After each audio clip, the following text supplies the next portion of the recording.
Good evening, everyone. We are so excited to have all of you join us here tonight. I want to welcome you to the Advocate's 40th Annual Star of Stars High School Sports Awards.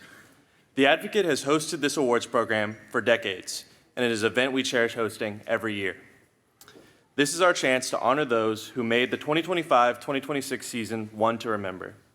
Once again, we are fortunate to have Michael D. Smith as our MC, who will guide us through tonight's awards. Michael just completed his 32nd season as the voice of the LSU gymnastics team. He works across the nation as an event MC and public address announcer. His work includes the New Orleans Saints, the Southeastern Conference, and the NCAA. He is a nominee for the prestigious Bob Shepard Award, recognizing the top college and professional sports announcers in America. On top of that, his day job is founder and CEO of MDSA Strategic Communications, a public affairs firm that works across the Western Hemisphere. This is Michael's 8th year as our event MC. Welcome, Michael. Let's have a great night. Thank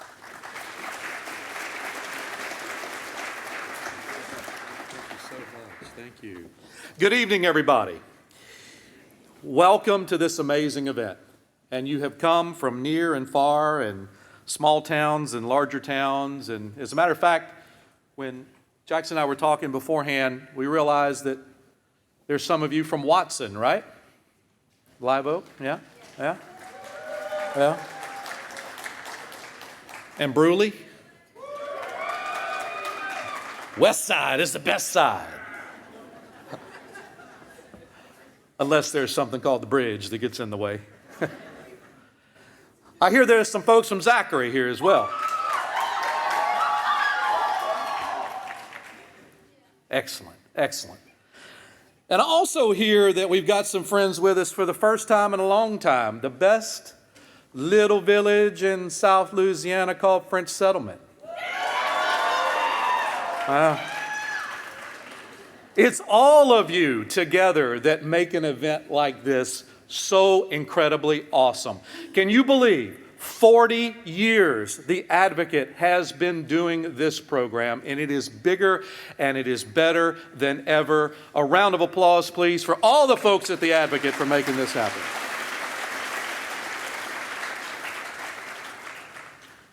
You know, and look forward to being with you tonight, Jackson, everybody here with the Advocate. But, you know, we have to start tonight by thanking our generous sponsors, because without it, it would be absolutely impossible to put on a special event of this magnitude. They are on the screen to my left in the middle. Would you kindly acknowledge their support of this incredible event?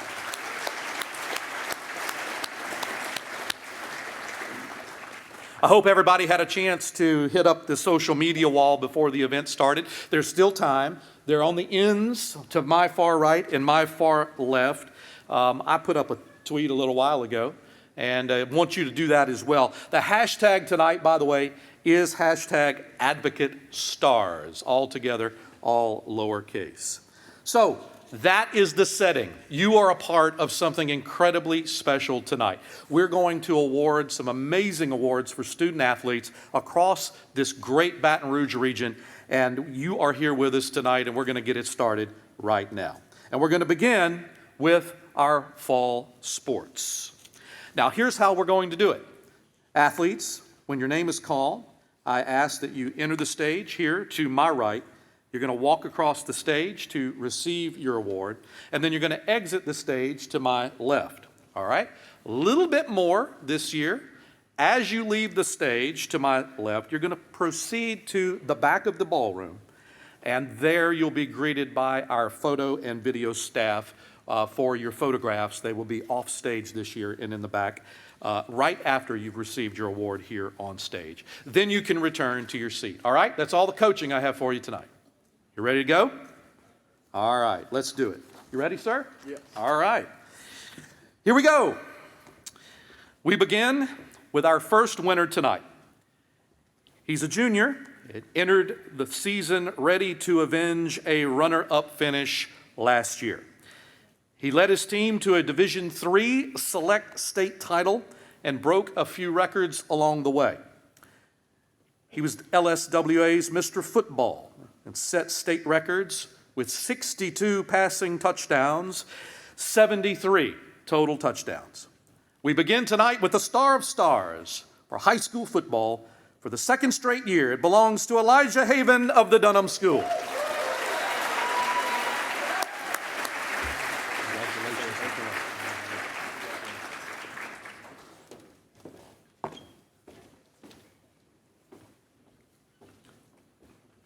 Congratulations, Elijah.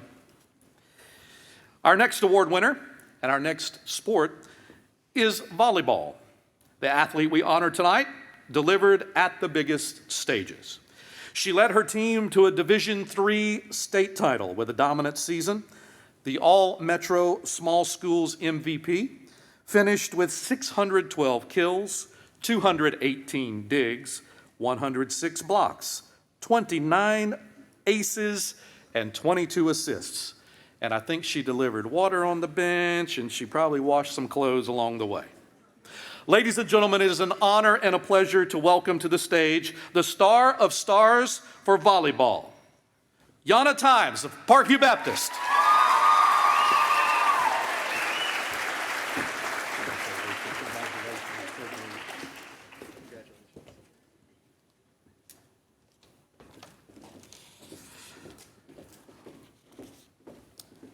Congratulations, Jana. We might see you back in a little while. We'll see. Cross country is always one of Baton Rouge's strongest fall sports, and that tradition continued once again this fall. Our girls winner dominated this season with 5 first-place finishes. She achieved a personal record 18 minutes, 1.1 seconds back in October. The junior wrapped up her season with a top 5 finish at the LHSAA state meet and was named the top girls runner on the all-metro team. The Star of Stars for girls cross country, Lucy Kramer, Parkview Baptist.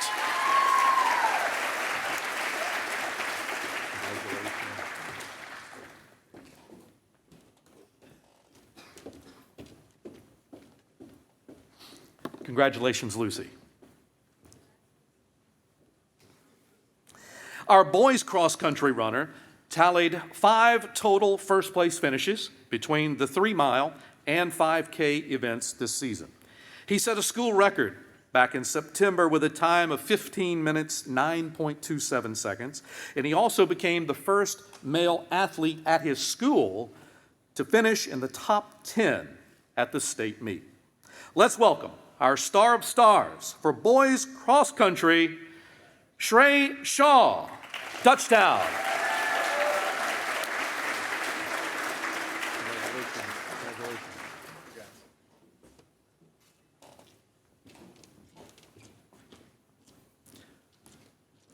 Well done, Shrey. Congratulations.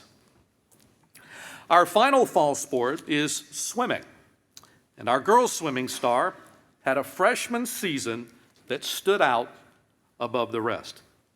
Note, freshman season. Here's what she did.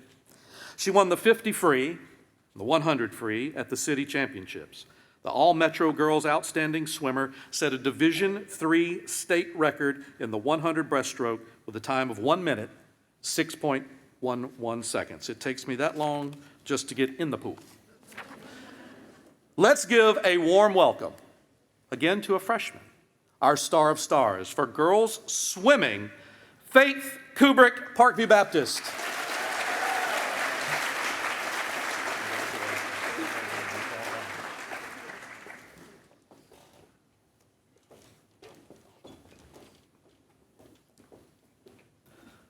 Congratulations, Faith. Our boys winner is a junior who helped lead his school to a Division I state title, and he dominated the season, earning Swimmer of the Meet honors at the Capital City Swim Meet. He set Division I meet records in the 200 IM and the 100 breaststroke at the state meet. Please welcome to the stage the Star of Stars for boys swimming, Noah Vargas, Catholic High.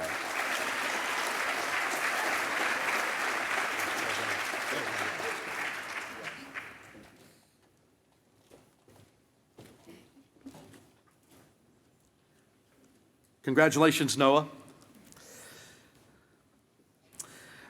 This year's girls wrestler capped off an amazing high school career with a 4th individual state championship. She finished her senior year with a 26-4 record and had an overall record in the career 95-12. She was a 2-time city champion, 2-time public school champion. Ladies and gentlemen, our star of stars for girls wrestling, Olivia Maxey, Baton Rouge High.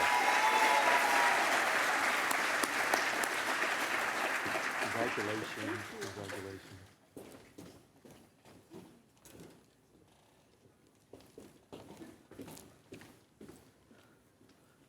Congratulations, Olivia.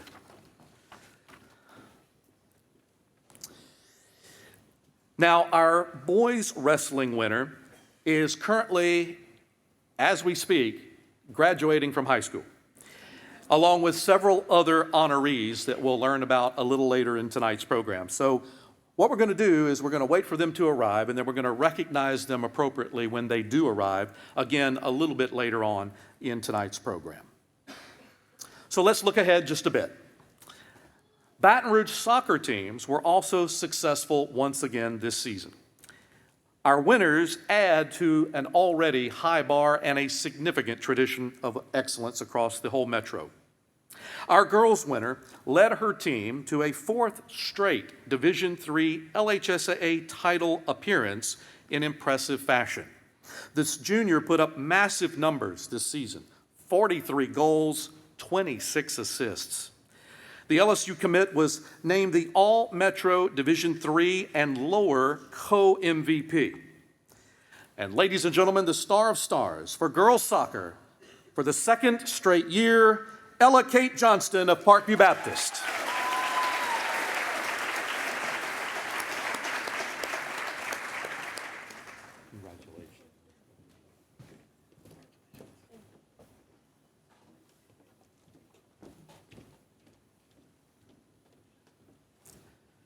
Congratulations, Ella Kate. Our boys soccer star was the anchor of a senior-driven team. He was an all-state selection and district MVP. He helped lead his school to a Division III state championship appearance and also scored the winning goal that sent his team to Hammond on a quest for the state title. The star of stars for boys soccer, William May, University High.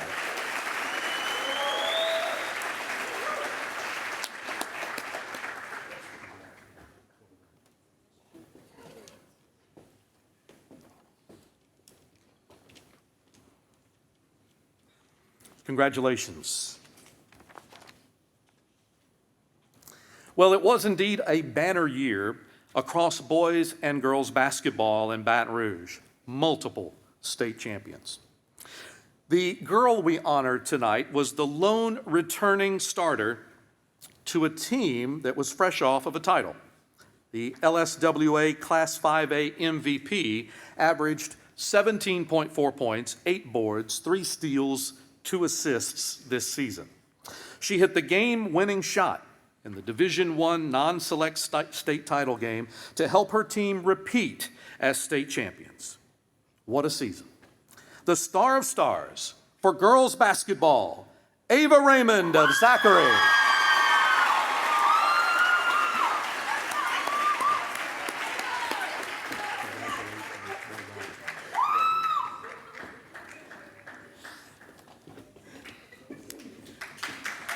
Congratulations, Ava.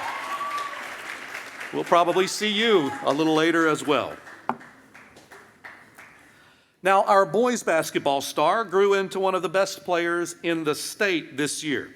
He averaged 15.6 points, 14 rebounds, 6.3 blocks this season to earn All-State and All-Metro honors. His outstanding season culminated in helping his team to a Division II non-select state title. Please join me in welcoming to the stage our star of stars for boys basketball, Ben Radford of Bruley.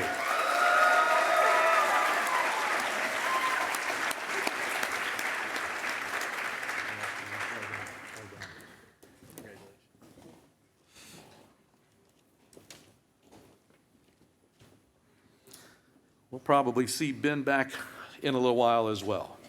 Congrats again. Powerlifting is the LHSAA's final winter sport. And our girls' winner comes from a school with the state's richest girls' powerlifting tradition. Get this, they have won 19 state championships in a row. She won the 132-pound class with 930 total points. She finished with a deadlift, y'all, 375 pounds, a squat of 360 pounds, and a bench of 195 pounds at the state meet. That's a day's work right there. Welcome the Star of Stars for girls powerlifting for a second straight year, Avery St. Pierre of Lutcher.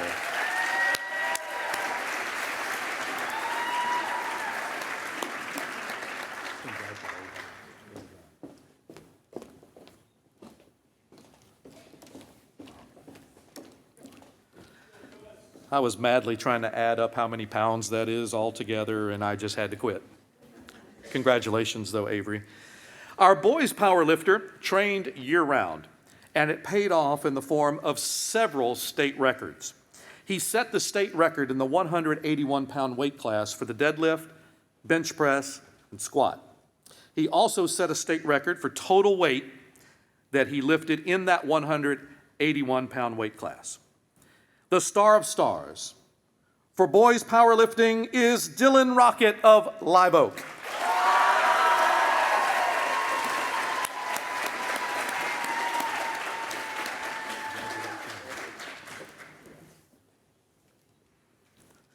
Hey Dylan, before you go, real quick, total weight that you lifted. 1820. Did y'all hear that? 1,820 pounds. Congrats, man. Wow. That's some talent right there. Well, I hope you see that we're off to a great start. And we're only scratching the surface in tonight's program. You know, we're going to shift gears just for a moment, and we're going to talk about courage. You know, courage reveals itself to us in many ways. Stories about persons who have fought to overcome perhaps a critical illness or a serious injury, of course, and maybe a handicap or a hardship of some sort. Those are always compelling stories. Before we invite our recipient to receive his award tonight, we have a video that speaks to the courage that it takes to be a Courage Award recipient.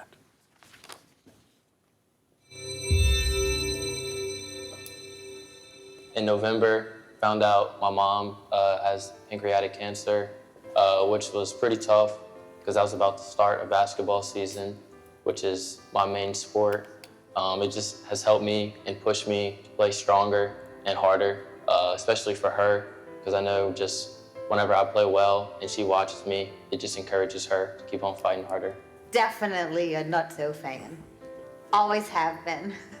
That's my baby out there.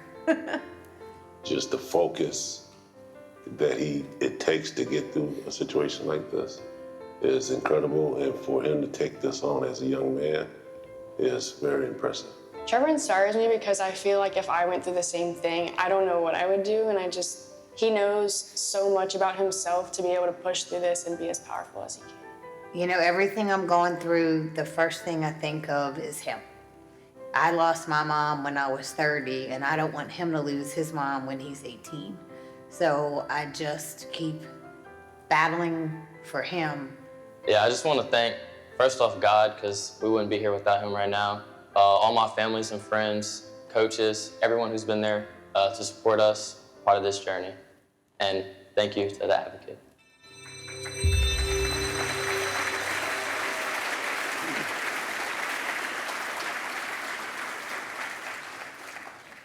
The winner of the Courage Award for 2025-26 shares an unbreakable bond with his mother. When he found out last November that she was diagnosed with pancreatic cancer, as you heard, that cancer had metastasized to her liver, and he sprung into action. He organized fundraisers, donated to her blood drive, and was by her side whenever he could. The senior dedicated his final basketball season to his mother and worked with the school to make sure that there were still games that she could attend safely without the risk of getting sick. And as she battled cancer, he put up one of the best statistical seasons on the court. It is an honor and a privilege to welcome to the stage our Courage Award winner from Ascension Christian, Trevor Russell.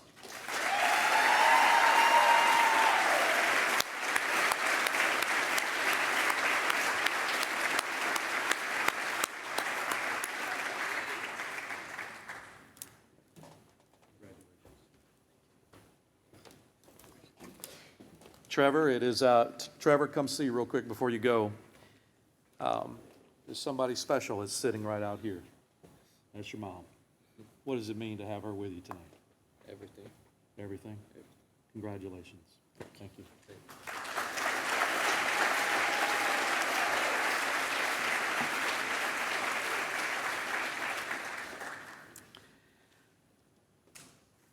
Tonight, we also celebrate another special moment.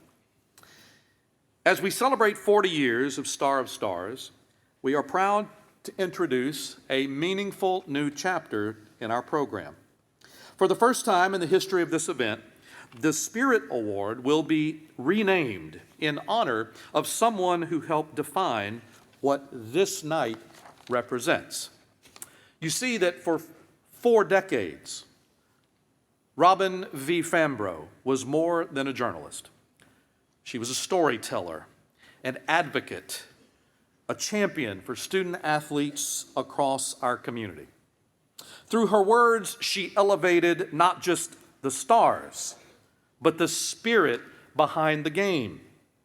It's only fitting that the award recognizing character, leadership, and impact now carries her name. Let's learn more through this video. Covering high school sports gives you an interesting perspective on the communities in your area. There's always a human element. There's always another story. There's always something in there if you are willing to look and just ask a few more questions. What motivates this person?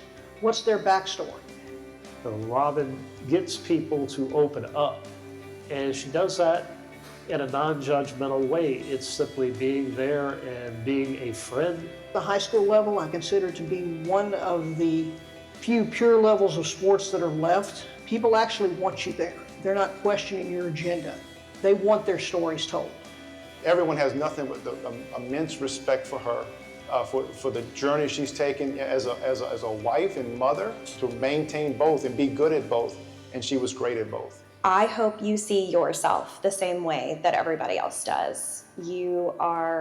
You've made such a bigger impact than I think you'll ever realize on everyone in this community. Having an award like this that carries my name really means everything. I mean, I was lucky to be in a position to tell the stories I did when I did. To be recognized on this level is just amazing.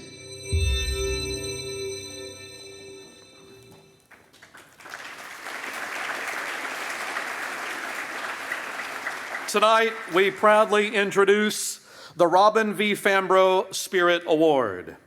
And in this inaugural year, we are honored to recognize the very person who inspired it. As she joins us here on stage, please join us in celebrating the one and the only Robin V. Fambro.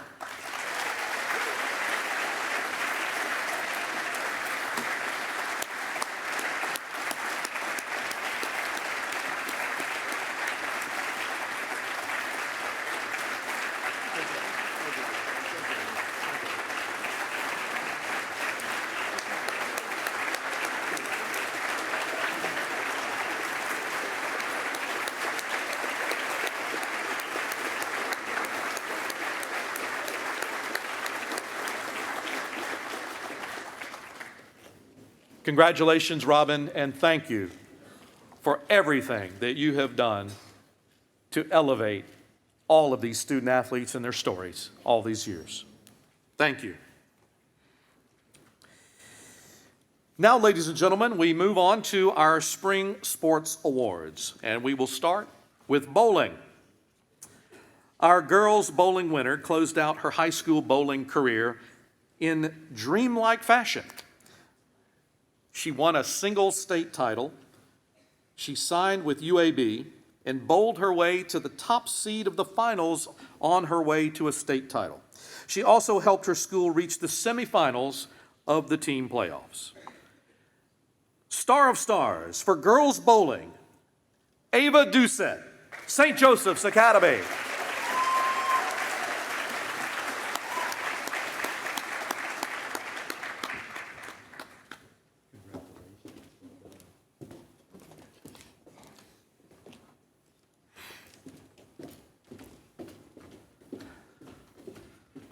Way to go, Ava. Congratulations.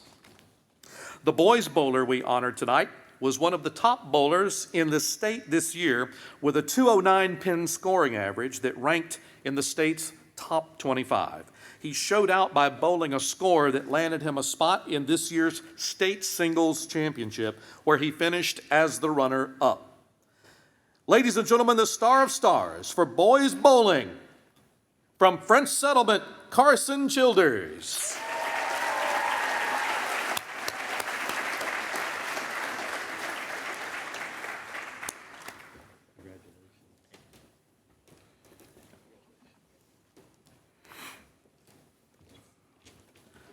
Congratulations, Carson.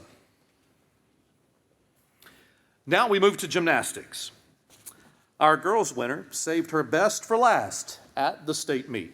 She achieved the best all-around score for level 4. She scored 9.825 on vault, 9.725 on the uneven bars, 9.7 on balance beam, and 9.55 on the floor. It's time to greet the Star of Stars for girls gymnastics, Sophia Marino of St. Joseph's Academy.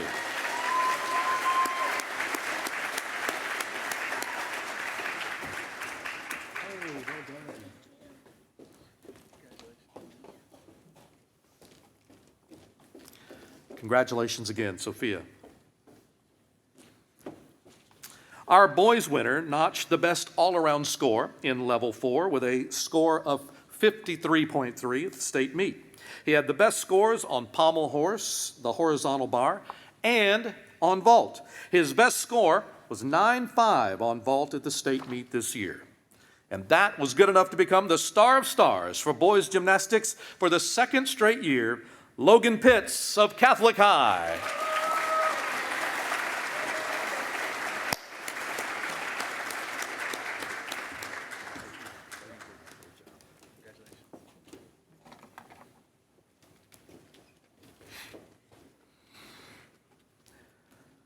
Great job, Logan.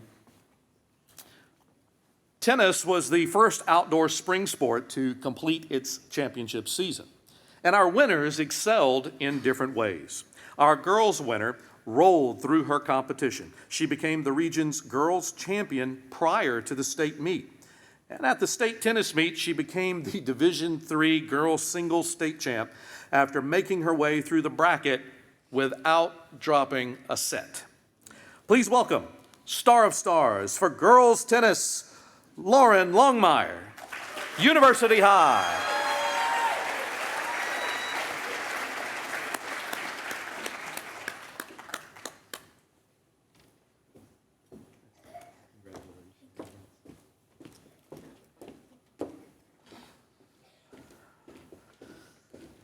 Lauren joins her sister, Mary Ellen, who was the 2023-24 Star of Stars for girls tennis, keeping it in the family. Well done. The boys player we honored was a step above the rest in his freshman campaign. He is the top-ranked Baton Rouge area player with a 10.18 singles universal tennis rating. He showed his talent in the court by winning the Division I boys singles state title this year, again, as a freshman. Man, the future of this award, Jackson, is just really great. The Star of Stars for boys tennis from Catholic High, Parker Bryan.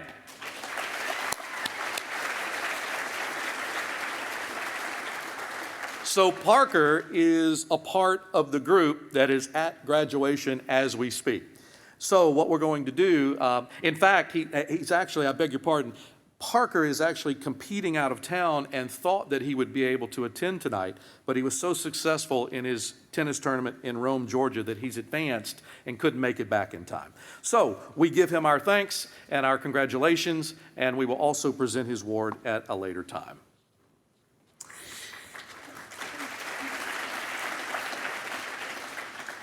Baton Rouge's excellence continued again this spring. And after winning the 2025 Division I Individual State Championship, this golfer defended her title and won it again this year for her second straight individual championship.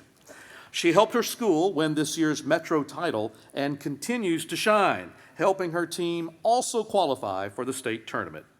Welcome to the stage, the star of stars for girls golf, Brewley's Macy Williams.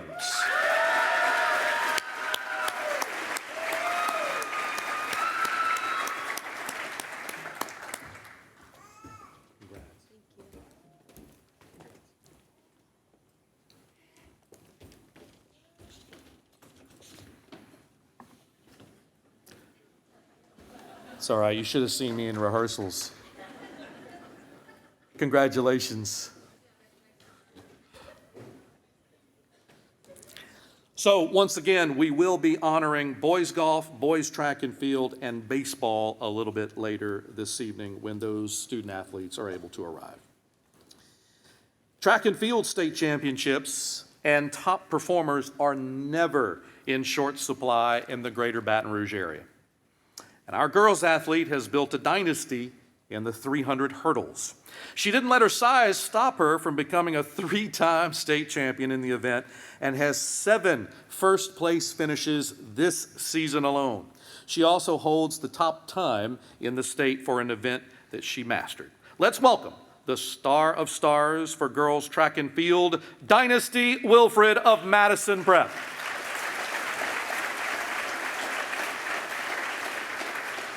Dynasty was unable to join us this evening. We again extend to her congratulations, and we will make sure that she receives her award at a later time.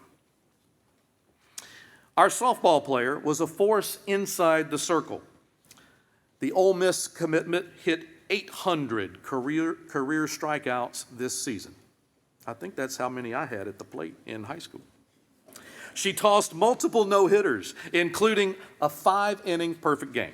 She boasts an impressive 0.48 ERA and helped her school have a deep playoff run this year.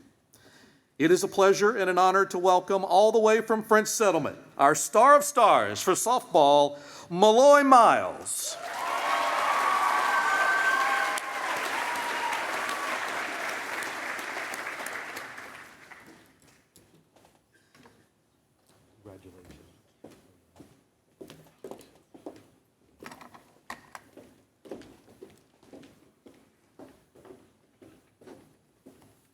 Congratulations, Malloy. What an incredible group of student athletes so far. What do you think? How's it going tonight? There is plenty left to go. There is more to come, as they say, but a quick break to hear from our sponsors. When connection is needed most, Cox is there to help. When families depend on affordable internet, we support them. When students need the tools to succeed, we empower them. And when veterans need a company who serves them, they can count on Cox. Whenever and wherever it matters most, we'll be there. We are your neighbors. We're your sons and daughters. We're learning valuable life and job skills. We're getting an education and earning degrees and certifications. We are proud to serve. We are Louisiana. We are your Louisiana Army National Guard. Learn more about part-time service at nationalguard.com/LA. I think the biggest thing that separates us is our people. We have a really amazing staff that really care about their customers, really care about our product. At Jerry Lane Cadillac, we value trust and transparency above all else. We have a little bit of something for everyone. So whether it be the 2025 Escalade, any of the smaller crossover vehicles, the XT4, 5, and 6, we've also got a wide variety of new EVs, including the 2025 electric Escalade IQ. I think the product lineup right now is the best that it's ever been in Cadillac.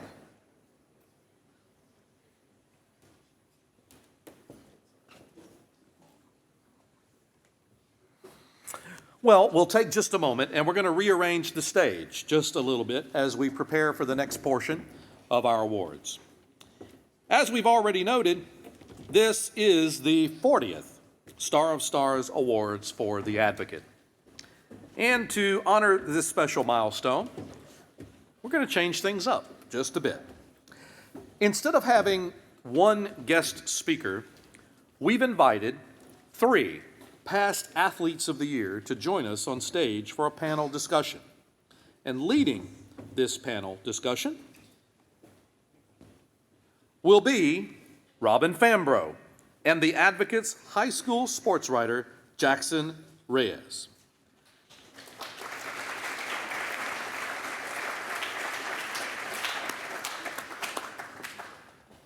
Robin, it's like you never left. I kind of like this. Well, welcome to you both. Now let's introduce our panelists. First, Danielle Scott.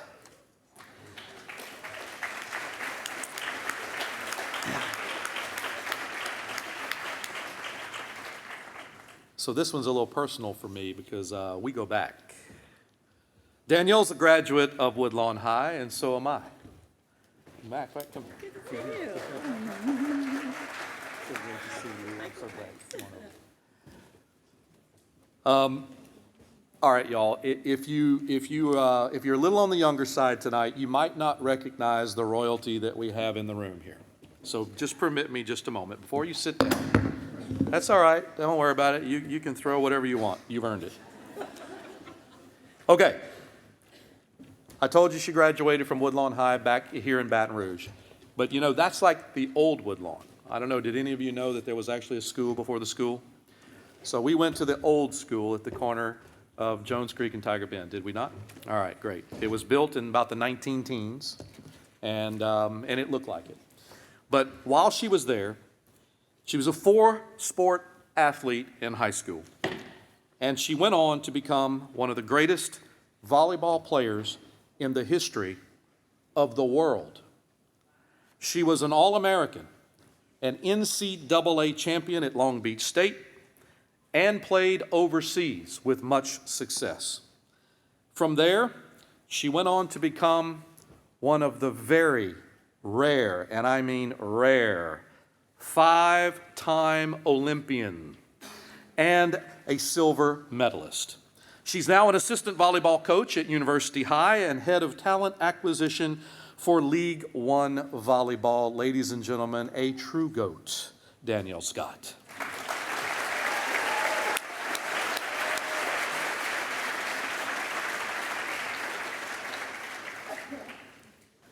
Our second panelist is Shelley Ripple Rogers. Rogers was the Advocate's Girl Athlete of the Year winner in 1998 and was a record-setting swimmer for Parkview Baptist, who started winning state titles as a middle schooler. She then went on to become a 17-time All-American at Stanford and an 11-time Pac-10 champion. She earned the maximum 7 All-American honors as a junior and was a part of multiple Stanford relays and set NCAA and American records. She is now the CEO of Crawfish Aquatics locally. Ladies and gentlemen, a GOAT in her own right, Shelley Ripple Rogers.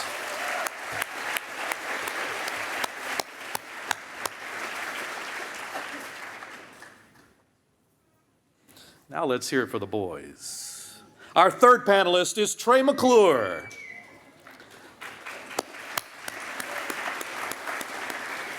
Trey McClure was the Advocates Athlete of the Year in 1994 for Central High School. He was a three-sport high school star who chose LSU, where he became a mainstay during a golden era for LSU baseball in 1996 through 1999. McClure was a two-time All-SEC choice as an infielder and earned second-team All-American honors. He was a part of the Tiger teams that won national championships in 96 and 97. He still ranks fourth on LSU's all-time home run list and 10th in total bases. He's currently employed by Marucci Sports. Ladies and gentlemen, Trey McClure.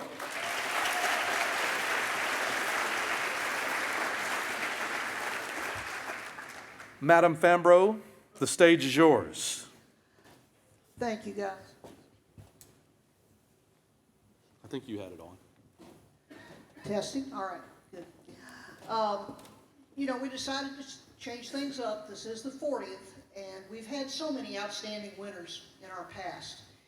And the thing I like about the three that we have here is not only are they outstanding, or were outstanding athletes in their own right, but they're accomplished professionally. Two of them, Danielle and Shelley, both have children in high school now who are high school athletes. Trey's going to have one in a couple of years. You got one? Okay, got one. And you've coached a lot of young men over the years who have been high school athletes and gone on to the college level, so you've seen it on really all levels. And, you know, I'm going to pose some questions to you. I've got a long list. As Danielle pointed out, it's long. We may not get to them all. We've got a time limit, which I'm going to trigger in just 1 second. But no, there's just so much that's changed in high school sports since you guys were in them. And I want to talk a little bit about the changes, but we want to start out first I want to ask each of you, what do you remember most about your high school sports experience? And also, how do you think it prepared you for college and for your life since? I'll go with you first, Danielle. Good evening and welcome. What I remember most about my high school time was it was a time where sports was a place for me to find belonging. I was pretty shy and quiet growing up, and sports kind of actually gave me a natural kind of family atmosphere. I remember it being very competitive, but structured in a way that I could compete in multiple sports, which is quite different than it is today. And I definitely believe it prepared me for college and for life afterwards, because there are so many things that you learn through sports, the discipline, accountability, time management, and all those things and more are very applicable as you go to college. You know, my freshman year, you know, I was told like a lot of freshmen, they don't get prepared and then they struggle with their grades. But in my house, SC was not acceptable. So I learned to collapse time frames by, you know, sitting in the car, on the bus, and things. And so that definitely allowed me to be prepared my freshman year to, you know, be disciplined and have time management, as well as just, you know, growing in confidence and leadership skills. I just remember all those things just being so beneficial in my growth. Is there a specific high school memory for you? A specific high school memory? And if there isn't, that's fine, but I thought there might be something. A game, a championship, well, you know, anything. Yeah, I think I would go back to one that you shared with me later I'd forgotten about. So I was a multi-sport Olympian, or athlete, eventually Olympian, and Robin reminded me that I ran from a softball game to a state championship indoor event, and I was like, what? Indoor track and the shot put. And so, you know, I think then, you know, the focus was never on like being awarded, but that of just finding enjoyment and growth in the sport. So I didn't even remember having done something like that, but many years later I was reminded that that was something I was able to accomplish.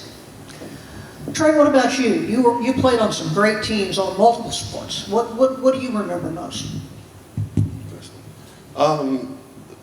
From high school perspective, like to answer your first question, Yeah. and I'll go back to that. Yeah. I guess my memory would be just being in multiple different locker rooms. I always think that helped me out in my life and being a coach. Like the basketball locker room is different than a baseball locker room, different than a football locker room. So being in different locker rooms, probably in a couple of those sports, not being the best player and learn how to be a teammate when you're not the best player. And you can also lead without being the best player sometimes. So just figuring those things out. It comes out in life. There's times when things don't go well in work every day, and you got to figure out a way to rebound. But I was a product, and like she said, today's a lot different. But I still think there's an opportunity out there for the right kids to where playing the multiple sports actually shaped me, I think, to be the best baseball player I could be one day. So for me, my favorite memory was probably my worst memory, was losing to Glen Oaks in the state championship basketball game. I was a basketball family. My dad was a basketball coach. I missed the game-winning shot. So that was probably the one thing that I used to tell people all the time, I would give some of my Omaha games back to have that one shot over with.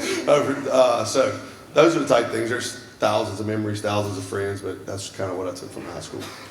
But the thing to know from that is you may not have succeeded then, but it never deterred you from what you become. And that's the important lesson for all of you to know also as young athletes. You're going to have ups, you're going to have downs, but they don't define you.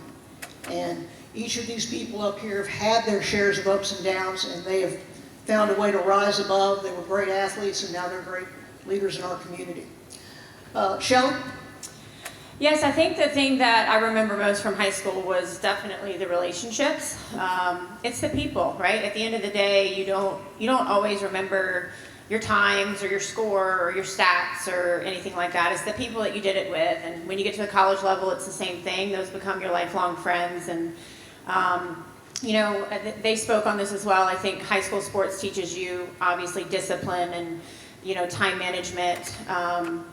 I think for me, it taught me how to deal with pressure. It taught me how to fail, not just on an individual level, but, in a small community like this, you fail publicly and you learn how to deal with that. And I think that serves you well later in life. When you get to the top and you get to compete with elite athletes, which I got to do later in my career, you learn quickly that talent alone is not enough. There's some common denominators between a lot of those elite athletes. And some of those common denominators like resilience and perseverance and facing adversity is really what separates them. And I think that you learn that at the high school level. We have to allow these athletes at the high school level to walk through those challenges and learn that. Yeah. Jackson, any follow-ups to that you had? Yeah, I guess just off that, we're kind of his biggest learning curves just throughout your high school careers? I guess I can go first on that one. I think I'll go back to the failing, the failing publicly. Not every game or every match or every meet is kind of the end all be all, right? And as athletes, we can kind of get caught up in, I have this huge showcase and I have this huge tournament where all these college coaches are going to be, and I have to perform now or else. But it teaches you, it's not always going to happen. You're going to have some really down moments, and it's how do you bounce back from that? What do you go back to the drawing board, and how do you learn from that, and how do you overcome that? And I think if I had to sit here and list how many down moments I had, we wouldn't have enough time in the end, right? Because all people see are the big moments, but I think as athletes, we sit here, we have a lot of moments down that made us a lot better. Yeah, I'm sitting next to two legends who did it way bigger than me, but couldn't agree more. I tell our kids that I coach. I told a team that I had yesterday, if somebody were to watch you play and show up at your game, would they know what the score is? Based on your body language, how you're acting, how the things, And I think a lot of that came from like failing and learning how to succeed and just taking the game as it is. We're going to, I think, get into some other, there's a lot of social media pressure on these kids. Everything gets posted. When I was growing up, nobody knew if I was 0 for 3 in a baseball game or 3 for 3. Nobody knew. So I think failure is a good thing if they learn how to, if you give them the opportunity to. Because I think at some point it hits us all square in the face, and it's just how do we respond to it. So couldn't agree more. Yeah, I don't have a lot to add to that. I think, learning how to deal with pressure and, failing forward that you win and learn versus the other is kind of a big lesson to learn through it all. And then not comparing and knowing that your journey can be very different than someone else's. Alrighty, now more to the meat and bones of high school, the sports themselves. We all know it's different today in a lot of ways, so many different pressures, so many other things. But since you guys played in high school, do you think high school sports have evolved? Have they remained the same, or have they even devolved? There are people who might make that argument. What are your thoughts on the state of high school sports where we are right now? Yeah, I definitely think high school sports has evolved and changed a lot. We're multi-sport athletes, and you're seeing fewer and fewer of those that are multi-sport athletes, unless you have a coach like CJ, who allows her athletes to play both sports and isn't penalized for it. And I think obviously now there's a lot more pressure, I think, and I guess emphasis on performance versus development and growth and the just pure love of the game, and that just comes with a different time that we're in, where there is a lot more opportunities or different opportunities that are afforded to the young athletes, even in high school. We're a state where you can have NIL and things like that. So a lot has changed and evolved in the sport. Whether it's all good or bad, it's kind of how you manage it. And your ability to deal with some of the changes, how strong your mental health is within all of these things. Okay. Not much more to add to that. I think it's both. I mean, I think that you can make arguments that it's not as good or it's better. Yeah, okay. You know what I mean? So I think it's definitely both. I think it's hard. Again, it's kind of what you want out of high school, in my opinion. I mean, I think we try to make everyone a professional before they're a professional. You know what I mean? Like, if I was to go to high school today, I think I would still play 3 sports, and I would worry about college when college came. Sure. It's just how I feel. Okay. I think it's definitely changed. I think that, these high school athletes nowadays are faced with a ton of exposure at a really, really young age. And I think with that comes a little bit of pressure that we didn't necessarily face in high school. And so, we were able to have kind of a little bit of a balanced life, right? We could go to practice, we could come home. We did not have phones or laptops out. We didn't own them. They didn't exist. So we would eat dinner with our family, maybe talk about practice, go to bed, do our homework, get up and do it again. We'd go to a meet, we'd get our time. We had no idea what somebody across town was doing or what somebody across the country was doing. Their practices weren't being posted online, and these kids have, when you really think about what they're faced with every single day with, I have 3 college athletes now in our family, and just the sheer amount of highlight videos and rankings websites and recruiting websites and the amount of exposure is at an all-time unreal place, right? So these kids are constantly faced with pressure.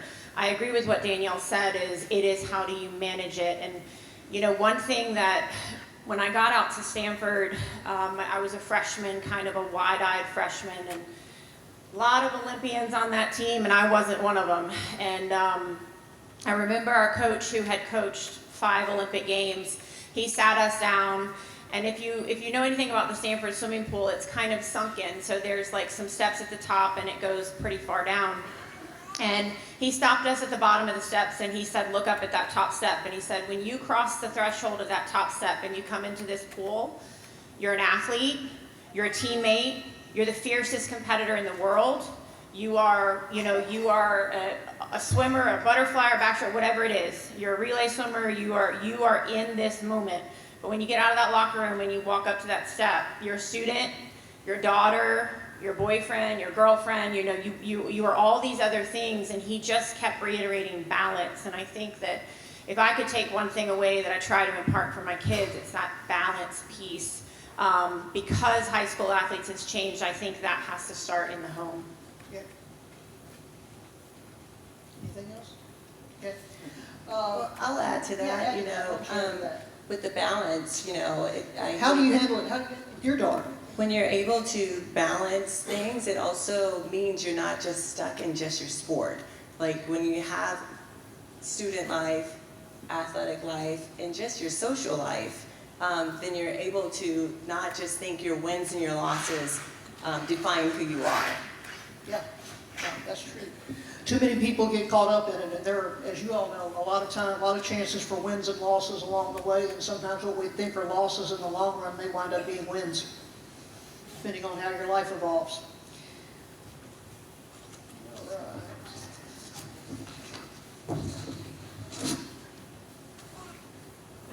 All right.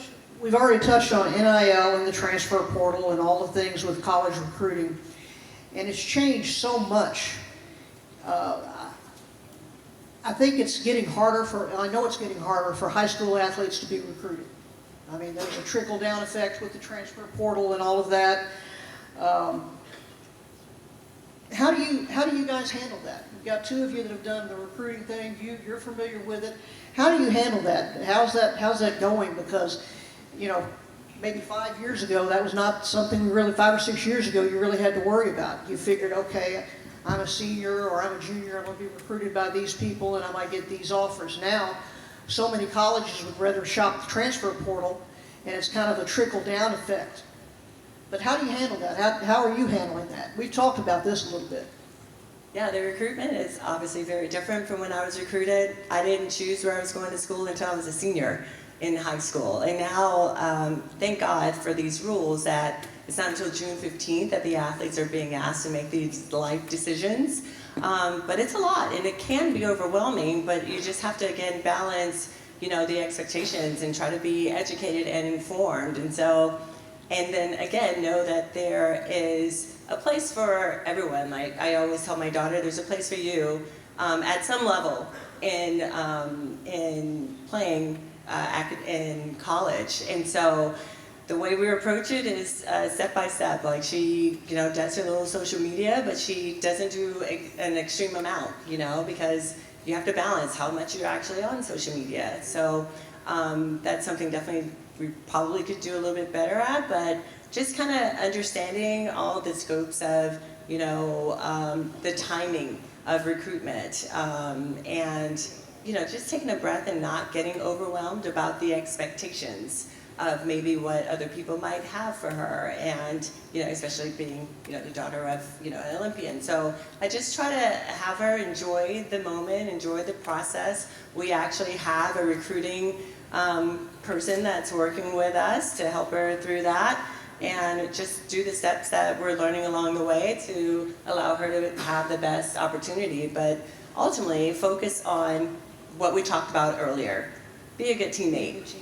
Be the best you can be, your best self each day that you step onto the practice field, which will translate to the games that she's playing, and that is going to get enough recognition, and she'll land at the place that she's supposed to be. Yeah, I think that, just to add, I obviously agree with what she's saying. I think, it depends on the sport, but I think all sports have a little bit of similarity. When you're, facing this roster limit, and, you're facing the fact that they could go after an easy fix in the portal and try to fix their team that way, right? And you're in high school recruit coming out. The things I've always shared with my kids is like, you have to figure out how to provide value. And yes, there is a spot for everybody, but how can you be, the most valuable to that specific program? And an example I can use, I have girls that play soccer, is, maybe be willing to, if it's not a midfield spot, maybe it's a holding mid spot, maybe it's a center back spot, maybe it's something that just becoming an all-around better athlete. So maybe that team could use you in multiple ways. And I think every sport kind of has that. So I think as they're kind of growing up, we've always just kind of preached, just be a better athlete and be a great teammate, put all of the other, all the other pieces of the pie together to give yourself the best opportunity you can give yourself to get to that next level. All right. We've kind of talked around this a little bit, especially we're talking about NIL, we're talking about the future of college. A lot of athletes in here do participate in what we refer to as the Olympic sports. And that's going to be a tougher haul for kids in the future. It looks like some schools are going to make changes. There may be programs eliminated. And these sports are also not immune to the whole trickle-down effect, where a college cuts somebody else loose, somebody else is going to get them. What are your hopes? This is probably more for Shelley and Danielle for the future of Olympic sports, because I mean there's a lot to unpack. College helps pave the way for volleyball, for swimming, for all of these sports that we consider Olympic sports. Yeah, I think there will always be the Olympics because there's nothing like representing your country. I think that as hopefully the NCAAs, they'll continue to keep education and development as a part of why people are getting scholarships more than just, contract and business side of things as it's kind of evolved. It will allow for those sports to continue to participate and therefore have like a pathway to the Olympics. So I think that there will be a place for the Olympics. That's not going away. It's just how the athletes will get there, especially if their sport is canceled or something like that. If there are limits placed on it, yeah. One of the things that we touched on, I spoke with Shelley about this briefly, is it looks like there may be endowments possibly down the road for Olympic sports. Any thoughts that you have about that for the future? Yeah, I mean, if that is kind of the direction we're going, I hope it does. I think that the NCAA level provides such a foundational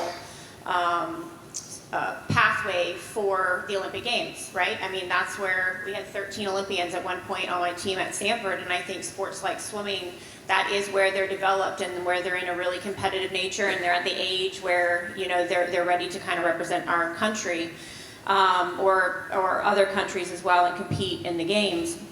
My fear is, with revenue sharing and, those Olympic sports, some of those minor sports are getting a smaller piece of the pot. So my prayer is that on the NCAA level, the coaches, the athletes, the administrators, the universities do continue to intentionally fight for Olympic sports to continue, and we don't, just think it's all about revenue and money, because those are a lot of future business leaders and really incredible human beings come from a lot of those sports. And Trey, I know baseball is not an Olympic sport, but you still have a lot of issues there. Recruiting has changed there. A lot of that has changed. Guys who maybe would have been recruited 10 years ago wouldn't be now. Do you see that continuing to be the trend, or I think there's a place for everybody, but I think it's getting harder to find a place. What do you think? You want to ask Jay Johnson? I think it's both. I think there's something to high school athletes being developed still. I think but until the NCAA does something, I mean, the transfer portal is what it is.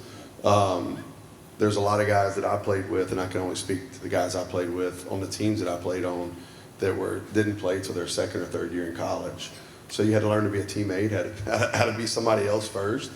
Agree with what they say, like what she tells her kids is, my dad was like this, you got to be a good locker room person so your team likes you and your coach wants to play you.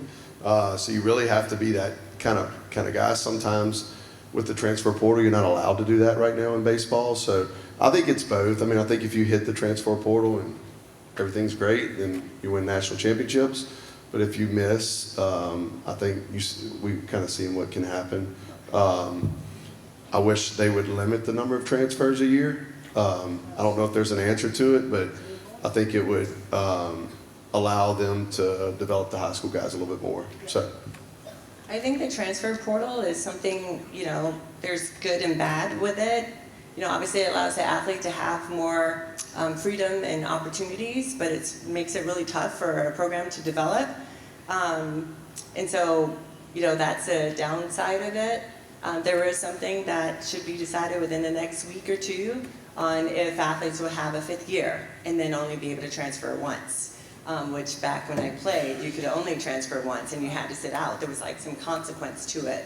So, obviously when this NIL and revenue sharing came out, it's been this kind of snowball thing that's kind of grown so big and a little bit out of control, but they're trying to dial it back a bit and set a little bit more regulation around it.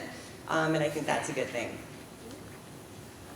And the next one here, we're going to maybe not get into it quite as much as I wanted to, but I want to touch on something with Danielle and Shelley with regard to the growth and exposure that women's athletics receive in 2026. And, we know it's at an all-time high, but it's like anything else. There's a mix of the good and the bad. And sometimes you say you have to take the good and the bad, but you're talking about athletes who, especially on the younger levels, like the children you have, are still developing. And, it's hard to see some of the social media things that we see, some of the other negativity that kind of comes through. What are your hopes and concerns, or your hopes for the future, and maybe concerns or ideas, and maybe how do you handle it? Do you say, let's just put the phone away and not do this? Or how do you do it? Yeah, there are different times where you have to put the phone away. But I think with all of the exposure that Shelley talked about earlier that the athletes are getting, it's great. With the growth in women in sports, and especially like in volleyball right now, there's a couple of leagues that you have opportunities to play with. With League One Volleyball, we help the athletes, start to build their brands, and that you can start to do that even at a younger age. I think that's a good thing. But again, it kind of goes back to having balance in one's life with how much you're dealing with that, and then knowing how to accept the good with the bad. There's going to be positive things said about you, and there's also going to be negative things said about you.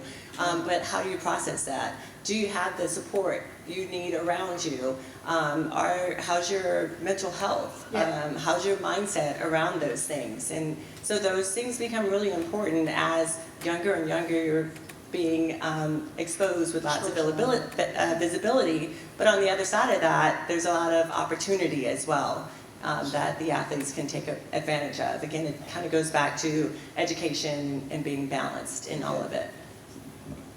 Yeah, I have to agree. I think there is a ton of opportunity for young girls. I've had 2 of them, and women's soccer is, at an all-time high as far as people watching it, and the leagues that are available for them to continue to play in and be a part of. So there are definitely some positives. But yeah, I agree. It does start at home, and how do we balance it, right? And for me, it's a product of, as going all the way back to the beginning of what we were talking about, as long as sports is not your identity, and that's not where you find your value and your purpose, I think from there you can navigate the exposure and the social media side, right? Because you realize quickly it's not about the likes, it's not about the comments, it's not about what people say about my picture, or what I look like, or filters, whatever the situation may be. You are so grounded, and that it's not about that, right? You're doing this for something way bigger than yourself. And I think when younger ones are grounded in that, and their families are grounded in that, it makes that process a lot easier to navigate. Of course, I don't want to leave the guys out of the discussion either, because they go through the same thing too. A guy has a bad game or whatever, and oh, he's the worst player ever. And I see it more at the college and pro level, and you figure, well, those guys get paid for it, or whatever, in theory. I guess you could say high school, there's some of that now, but I don't think it's to the level you should treat it the same way you do a college, or especially not a pro athlete. What do you tell your kids about, criticisms from other people and things like that when you're dealing when they deal with that as your players that you have? But yeah, you can only control yourself. I mean, truly. So, like, you can control your actions, what you do. You can't control what other people are going to say about you or what other people have to say. So, really just, and if you're playing a sport, I can speak to baseball. That's what I do. You got to really love baseball. We got to really love it. It ain't about what happens and what you post and what you do. It's about the locker room, the teammates, the in-game stuff. So you got to really love it. So if you really love the sport, then you can kind of get over it. But I do think it's a big part of the players today. I got to figure out how to navigate through all of that, and a lot of that goes back to what they're saying, like just having families that can ground you, and just making sure that hey, it's not my identity. If I'm identified by how many hits I get or how many strikeouts I throw, if that's my identity, that's a bad identity. You know what I mean? So just you're bigger than the sport that you play. Bigger than your sports. Yeah. Absolutely, absolutely. And we're going to wrap it up now with one last question. Are there any changes that you guys would like to see in high school athletics? Can you name one? If I could just say one, but I don't think it'll ever happen. You might have It'll never happen, but I could say What's one. that? I wish they would switch the sports around, timing of them. Boys. Which I one? wish they would move football to more of like January, February, March, and move baseball to the fall. It's better weather. That would be a radical suggestion. I mean, I like it, and I think weather-wise it would be great. When is the Major League World Series play? When are the playoffs play? Well, that's right. Same time. That's right. No. And it makes more sense. There's in baseball, I can speak. There's a lot of baseball football players, and it would separate them. That's right. It makes it really hard for baseball guys to play football in high school. That's right. It's gotten a lot harder. And all the national exposure events are during football season. So. Yep. I'd like to see more education around these new things, you know, with the NIL, with mental health, with financial literacy, just things that are more direct and relatable to where the athletes are today, that's more practical, that there's more education around that. And I'd like to see more of the ability to have that multi-sport athlete. I think that really helped me to be able to have a lot of longevity. I got to use different muscles, different body parts, and just became a better overall volleyball player because of my experiences in the other sports. Sure. I was going to hit on that as well. Just the early specialization, I think, it's gotten now to where, I mean, kids as young as like 6 and 7 years old are, picking their sport. And I think that, we talked earlier about versatility in college. I think you just have to become a better athlete. And I think all of our coaches need to continue to work towards allowing them to be multi-sport athletes. More inclusion rather than specialization. Yeah. Jackson? Yeah, I guess just one more question. If you could go back and ask or give advice to your younger self, what would that be?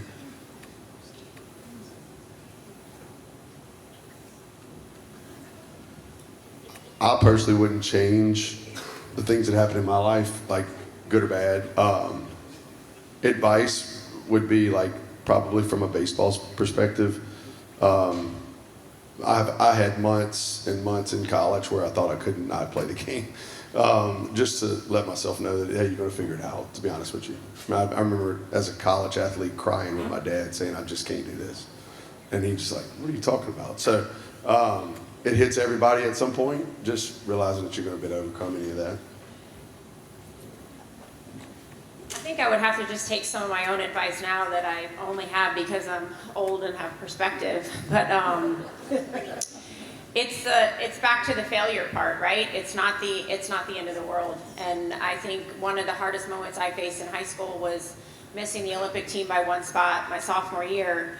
And going home and you read the paper and it's like you failed. You think that was it. But I think at the time I didn't know it, but it was my biggest blessing. So I think I just tell myself, just keep on going and it's all gonna be fine. Yeah, and I think something similar to that, like all eyes are on you, but they're not really on you. Like I'm a small piece in what the whole world is, looking at.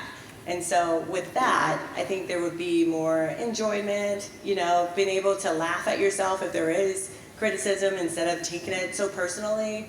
And that, you know, what people say, sometimes it's more about them most of the time than it is about you. So if you can look at it in that way, then it won't have as big of impact on you. Well, we thank you all for giving us your time and your wisdom. Before you leave, we have a party gift for each other.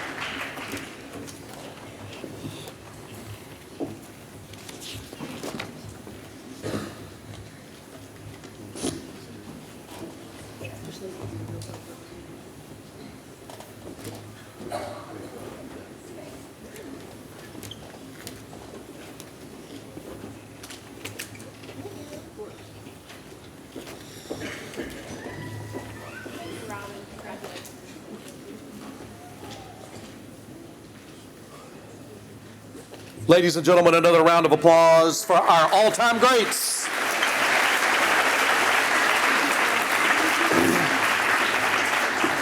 Thank you, Robin, and thank you, Jackson. That was absolutely marvelous. I couldn't help but listen when they were talking about the exposure that some of the student athletes are receiving nowadays online, and I actually had my own experience with that. As you heard the top, I've been involved with the LSU gymnastics program for 32 years. That means that I spent 4 years with a young woman named Olivia Dunn. And I didn't quite fully grasp what the social media world was until before a meet on her sophomore year that she and I did a TikTok before one of the home meets. Now, I'm not on TikTok. I really don't know a whole lot about that, but my kids do. And it wasn't but about maybe, I don't know, 10 minutes after we did that TikTok before the meet and Olivia uploaded it to the universe that my phone started blowing up saying, you know, Dad, you're a rock star. You're like somebody. And I couldn't wait to get back home and tell them, you know what, it's not about what folks say to you online that makes you a rock star. It's about how you handle your business and how you are with your teammates. And I love what Trey had to say about that. And I'm thankful that we had an opportunity to hear from all of them. A round of applause one more time for all of them.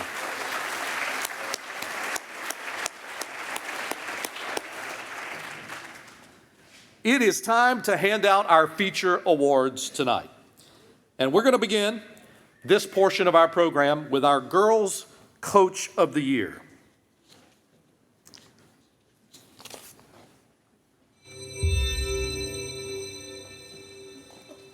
It was a special group of girls. So when you have that talent, but it also matches the work ethic and the attitude and all of the small little details that it takes to win games and create that winning atmosphere, that's when special things happen. He's probably one of the most dedicated people I've ever seen to the youth, especially for the game of basketball. He sleeps, breathes basketball. He loves it, and he gives everything to them kids. It's one of the greatest feelings you can ever have.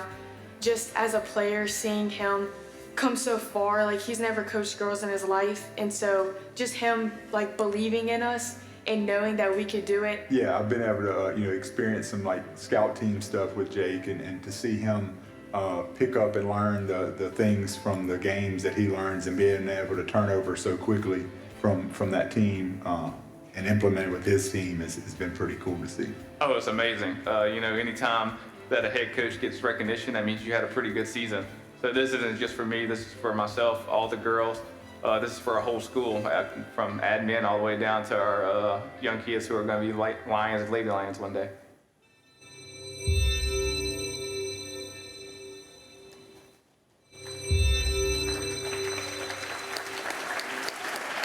It's all about them. They get out there, they practice hard every day. They come together on the team and put it together on the team. They get after it defensively and offensively, and it's all about them. She's going to ensure that you have a smooth transition, that you are excelling in the classroom. It's not all about sports. She's going to teach you those life lessons. She always shows up with a smile, ready to pour into her girls, and I used to play with her, so I know firsthand, like, you know, her tough love is the best kind of love. And yeah, I think that her heart really makes her one of the best coaches I've ever known. She actually has or had a great dad who passed a few years ago, and he was, devoted to the Bible, to God, and he passed it on to her. And I can see that through her, and I was able to learn that as well from her. I was very pleased and excited to find out that I was nominated. Really thanking the administration, thanking my coaching staff. They put in so much time and effort, and the players as well. I couldn't be where I am today without any one of them.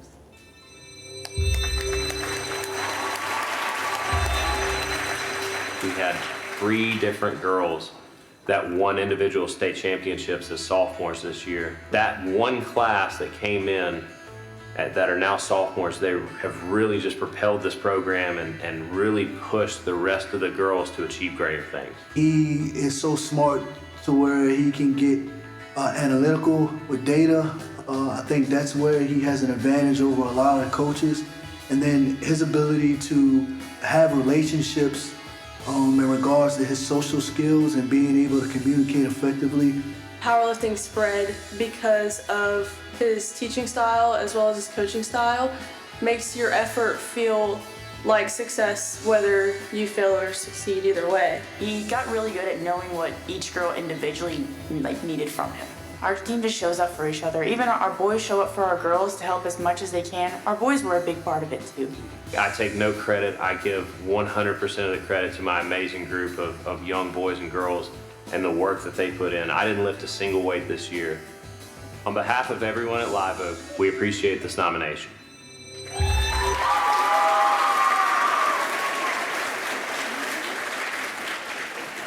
A tremendous group indeed. Finalists, when I call your name, please join me on stage. Our first finalist for Girls Coach of the Year, French Settlements basketball coach Jake Bourgeois.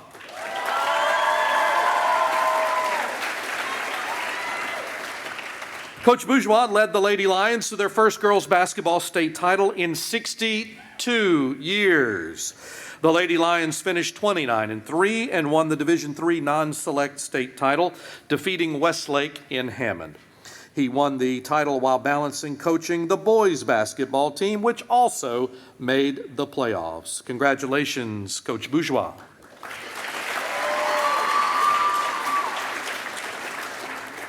University High basketball coach Bonita Johnson is our second finalist.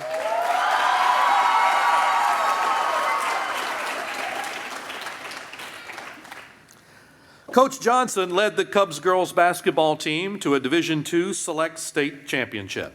After a third-place finish in the Cubs district, University defeated the 2 teams that finished ahead of them, Parkview Baptist and Madison Prep, in the semifinals and championship game, respectively.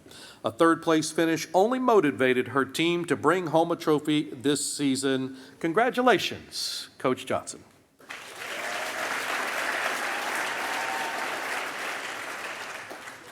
And our third finalist, Live Oak powerlifting coach Cash Littlefield.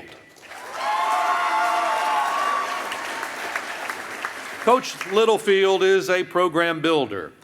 2 years ago, the girls' team did not send a single athlete to the state meet. Fast forward to this year, the Eagles had 10 athletes competing, and the Live Oak girls won the Division I state championship. On top of that, the Eagles had 3 individual state champions. Congratulations, Coach Littlefield.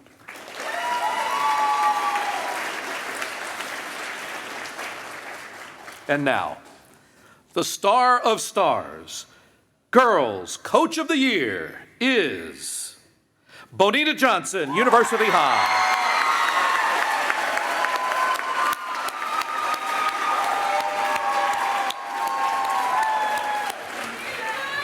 Coach Johnson wins the award for the second time in her career.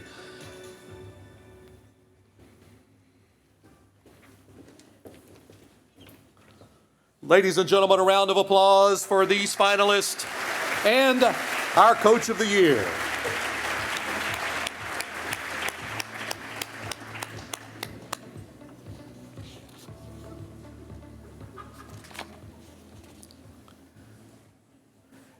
And now it is time to meet the boys' Coach of the Year finalists.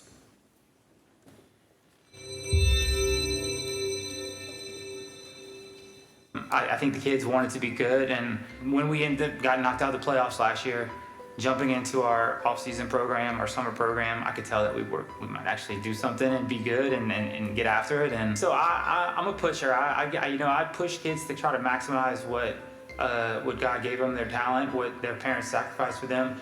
But I think that's why I have some really good assistant coaches who balance me out. Brings, that strong force, and I bring in that calm storm after, just to make sure we're, it's a good pairing, and we try to do things the right way. He's always there, critiquing the small things and building our work rate, making sure we're always working our hardest. He's very good at just making things simple and making it clear what he wants as a coach. So you kind of just grow up seeing the hard work and hours he's put in to finally get that recognition. I'm so proud of him. It's a great honor. I appreciate the Advocate for doing this program, for all the athletes and for the coaches. Just to be able to represent them is a huge honor.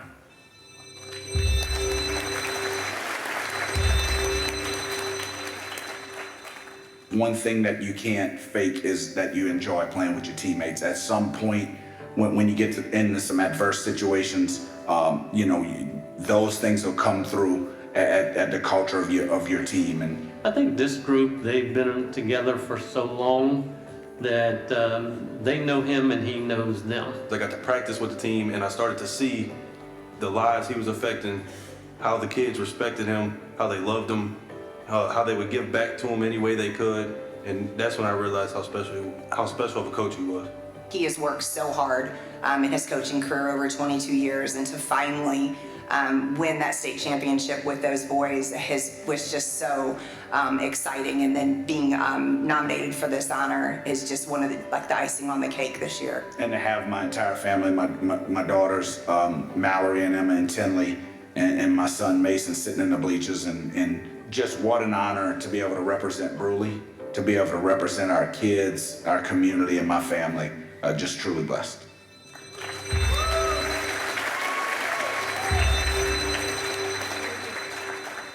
And I wanted to be the youngest head coach in the state of Louisiana. Those are things that were all about me and all about awards and what other people thought. And it took me a long time to be humbled, but to also recognize that's not what God calls us to do. He's a great leader. He's a great mentor to me. As our athletic director, and I'm a softball coach, as many times I go in his office and ask for advice. So our friendship has really grown through the years, and somebody I respect a whole lot. But just an even keel attitude. He's never too high. The moment's never too big for him, and he can always find a way to compose us or calm us down. When things get out of hand. I wouldn't be anywhere right now without Whitney. Tremendous. She's my best friend. I love hanging out with her. We love spending time together. We're proud of our kids, but her love and support through my coaching career has been amazing. It's an absolute honor to be a finalist for Coach of the Year, but it's a tremendous honor for our coaching staff and for our whole program, and I'm very honored to be a finalist for Coach of the Year.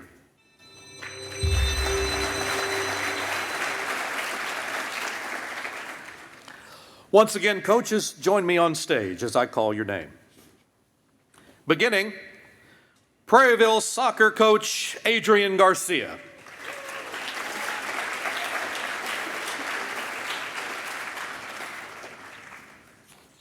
Here he comes. In just Prairieville High School's second year of existence, Coach Garcia quickly set up a culture of winning. After a quarterfinals appearance in the school's first year, he led the Hurricanes to the Division II soccer state final this year. Prairieville won the district 6-2 title and finished with a 21-4 record overall, and a marvelous achievement in such a short amount of time. Congratulations, Coach.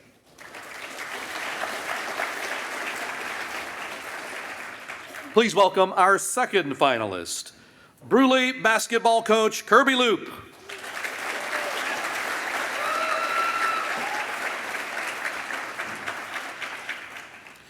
Coach Loop got the Panthers over the hump this year with a Division II non-select state championship.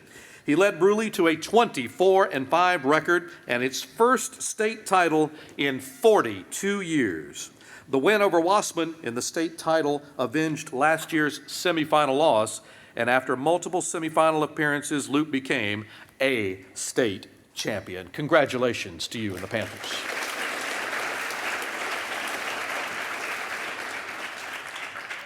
And our third finalist, the Dunham School football head coach, Neil Weiner.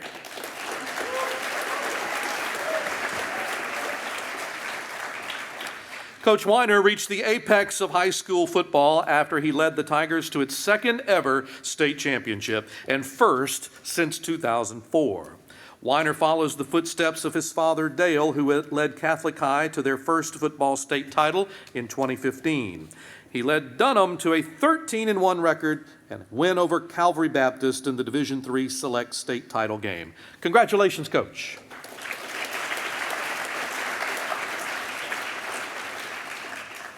And now, the star of stars, boys coach of the year is Neil Weiner of the Dunham School.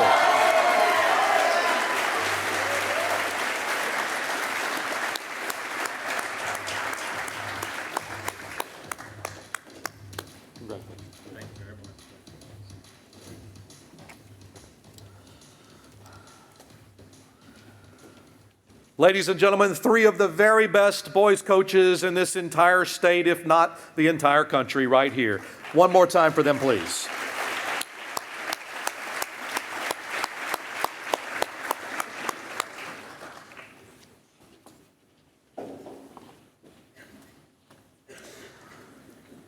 Next, we move to our Team of the Year awards. And first up, it's our Girls Team of the Year category. Let's learn more about those finalists right now.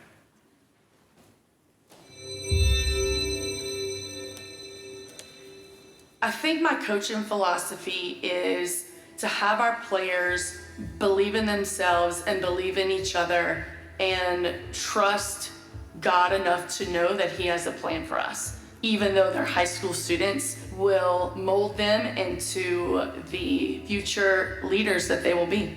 We had a lot of team meetings, a lot of Bible studies. We actually talked about our problems and we didn't sugarcoat things. We're like, this is what's wrong. This is how we fix it. I wanted her to share the enthusiasm that I've had in volleyball. I've won 2 state championships myself, and I was so proud of her.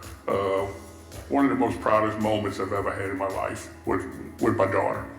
Seeing the pictures after we won state of them hugging and crying on the sideline it made me feel good. To be nominated for this award is such a tremendous honor. There are so many girls teams that are so deserving, a culmination of the entire season that has come together for these girls. And we are so honored and blessed to be chosen for it.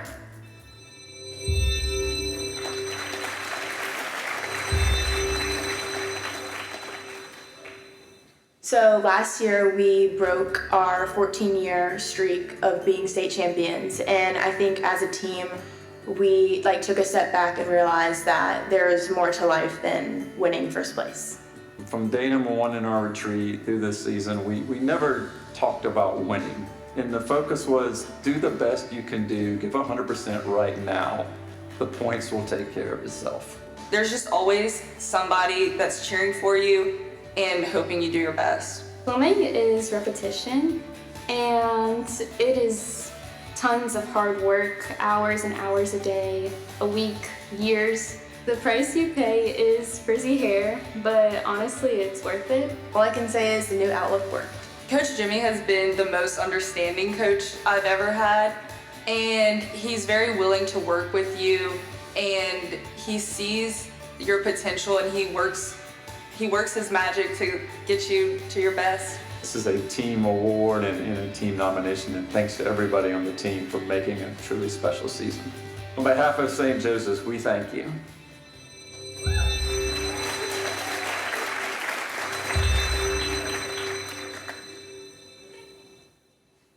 This team is very young. We had one senior.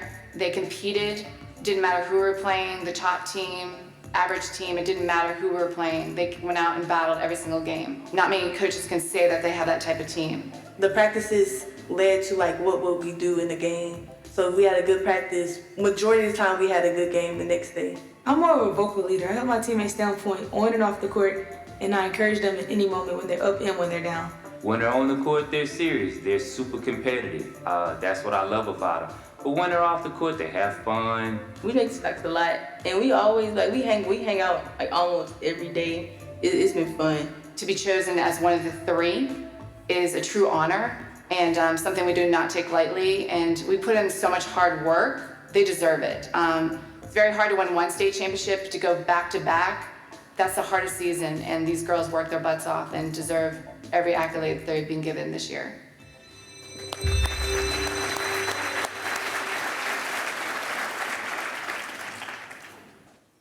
Okay, teams, as I read your bios, you're going to join me in front of the stage, and our buddies John and Jackson up here are going to help make sure that you get to the right spot. All right? So, you've already heard about one of the stars on this outstanding team tonight. They won the Division III LHSAA volleyball title and finished with a 34-9 record. The win marked the program's first since 2005. Multiple players earned All-Metro honors, including Yana Times, who was the outstanding player, and Allison Didier-Leak, who was named Coach of the Year. Welcome, our finalist, Parkview Baptist volleyball team.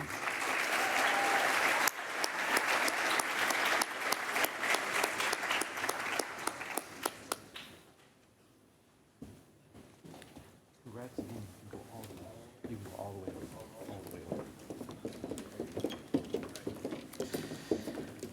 While they're getting into place, we'll move to our next finalist. After a 98-year wait to win another state title, this basketball team did not wait long for a third, winning the state championship for the second straight year. The team finished 29-3 as one of the top programs in the state of Louisiana. Our second finalist, Zachary girls basketball team.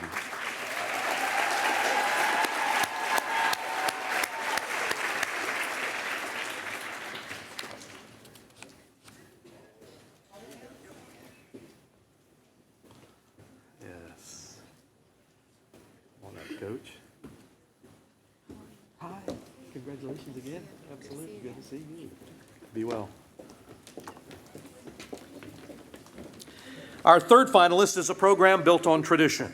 After a string of 13 straight state championships was snapped last year, the team went back to work and established itself again as a swimming power in the state with a Division I state championship. 4 members of the team earned All-Metro honors, and head coach Jimmy Roberts was named Coach of the Year. St. Joseph's Academy Swimming, it's your turn to join us on stage.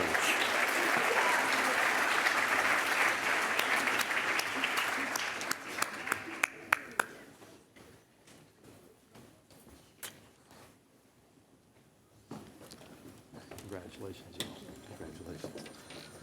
Congratulations.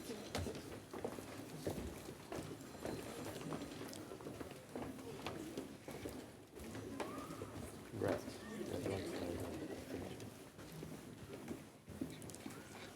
Everyone's in place. What a great looking group.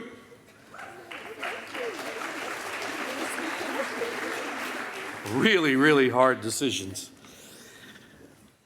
But the star of stars, girls, team of the year is Parkview Baptist volleyball team.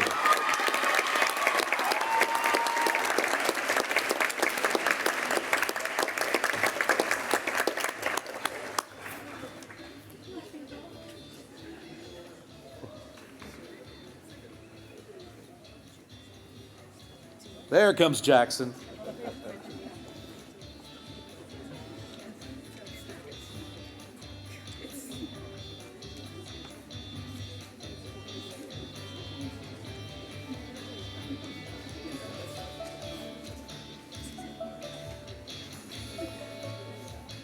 And one more. Once again, ladies and gentlemen, a round of applause for our finalists and our girls' team of the year. Congratulations.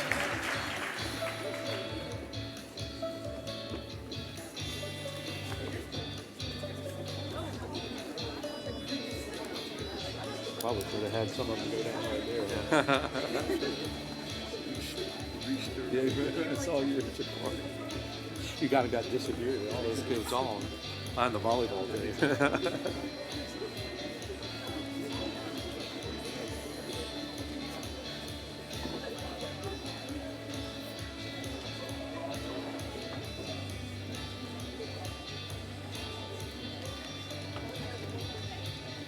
All right.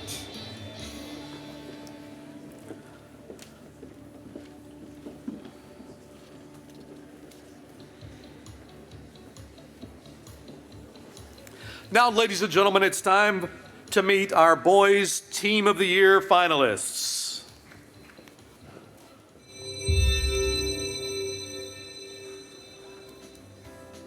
Everyone is different, and you get in high school a number of athletes that are at different levels of development. One of the really good things is whenever student athletes buy into what you're doing and you get to see it in their eyes at the end of a really hard workout session, that they see it coming together. Winning a state title or state championship involves those guys being at their best on the same day. The senior leadership has been, some of the best that I've seen, at least my past years that I've coached. We have a target on our back. Teams are always after us, and I think this team is upholding that. And I think that's why we've been successful up to this point. Nothing's stopping these guys from crossing that finish line at first. Whether it's a sprinter, a distance runner, a jumper, or a thrower, they're gonna do what it takes to get across the line at first. That's what makes this team special. This is a great honor. To have one individual and then to have our team recognized is something really special. They have earned the right to be a Star of Stars.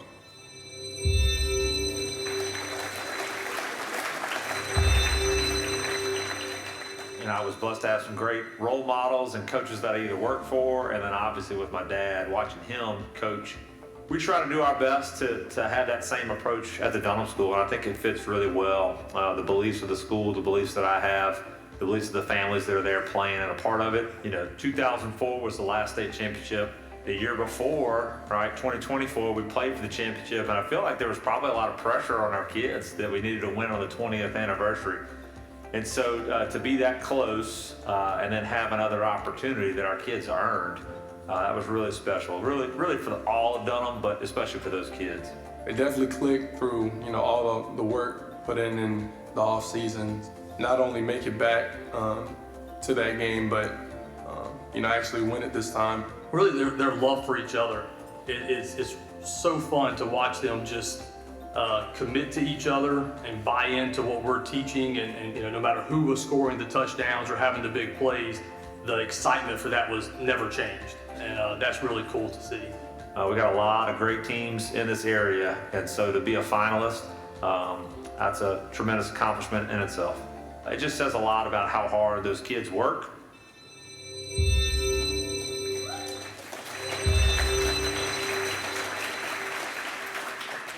They're filled with a lot of different personalities. They're just tough. Like, everything was competitive with this team, and we were in a lot of situations where we could have gotten beat.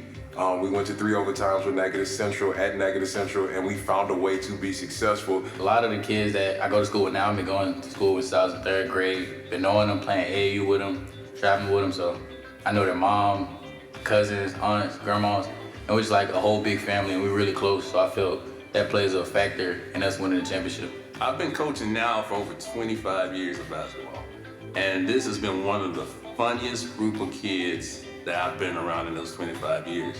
Everybody participates in what they're meant to do, and nobody goes away from the program. The coaches are very good for us. They keep us on track. We represent the 3A's, academics, arts, and athletics. And we want to represent our community in a first-class way every time. We want to be a model of excellence for our community every time, but we also want to be a model of excellence for the state.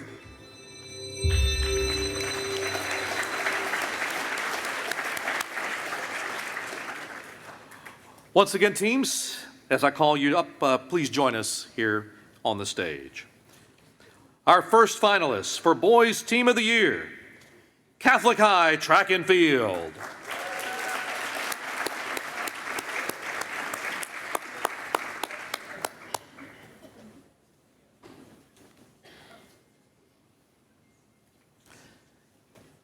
Catholic High started the year by winning the indoor track and field state title.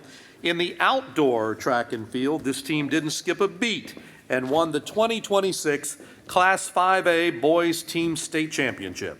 This team repeated as state champions indoor and outdoor for the second year in a row. Congratulations, gentlemen.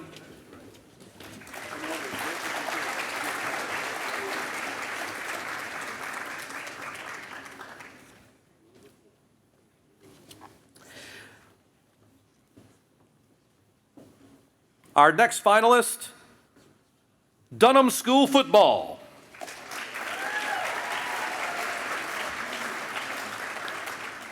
The Tigers avenged a runner-up finish last year and got the job done this season after defeating Calvary Baptist in the Division III Select State title. This team finished the season 13-1 and averaged nearly 50 points offensively, allowing just 15 points on average per game.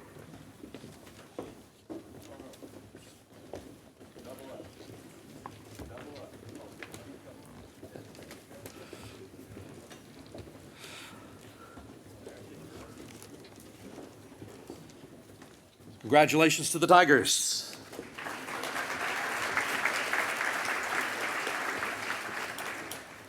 And our third Boys Team of the Year finalist, Zachary Basketball.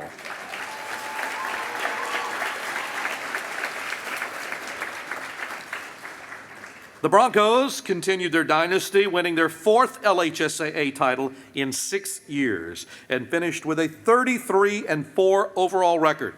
This team has made Lake Charles its second home after a second straight Division I non-select state title. After consecutive losses in January, this team, which is filled with incredible talent, won its last 12 games, including a district title.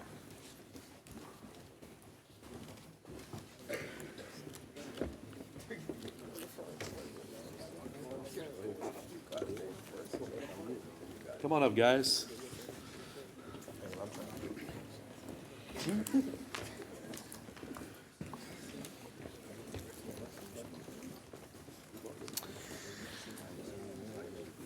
I'm glad they're standing behind me because the Star of Stars, Boys Team of the Year, Zachary Basketball.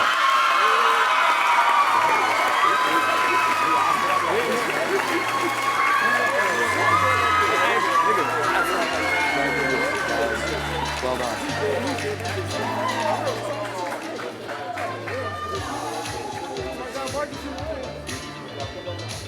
Y'all can go off right here, too. Yeah. You can go on to y'all can go to the back. Appreciate it.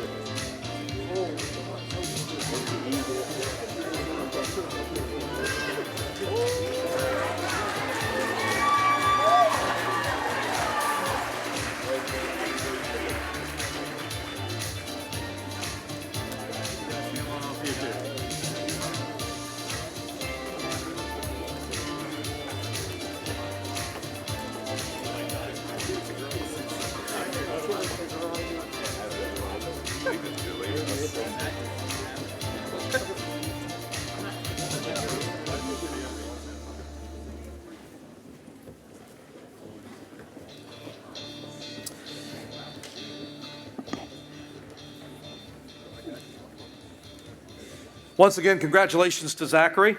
Now, before we finish our major awards with 4 Athlete of the Year awards, we need to take a quick step back and honor the young men who could not be with us earlier because of that high school graduation that we talked about. They are our Star of Stars honorees from Catholic High School. The first young man we want to welcome is our Star of Stars for boys wrestling. He etched his name into the upper echelon of high school wrestlers in the state. He became just the second Baton Rouge wrestler all time to win 4 city meet titles and capped off his career with a 3rd individual state championship. For the 3rd straight year, our Star of Stars for wrestling, Christian Scott of Catholic High.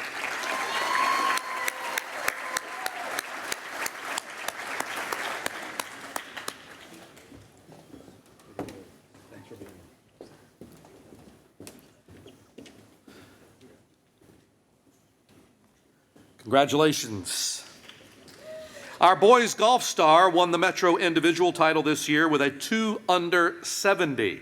He helped his team win the Metro championship for the 6th consecutive season. He also finished the season with a top 10 finish at the Division I state golf tournament.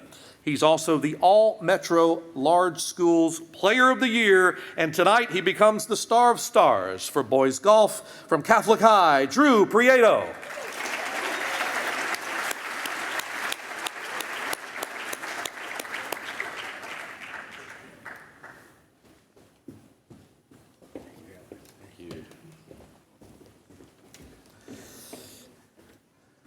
So, Drew, I've got this golf tournament next week, and I'm looking for a no, I'm just kidding.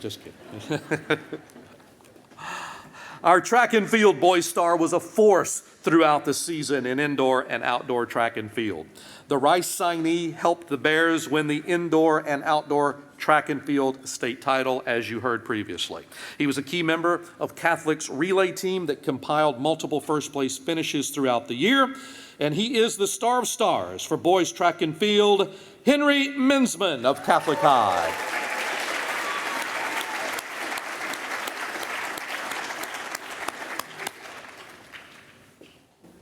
Wasn't sure where you were sitting.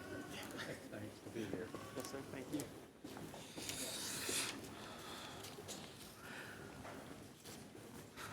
Congratulations, Henry.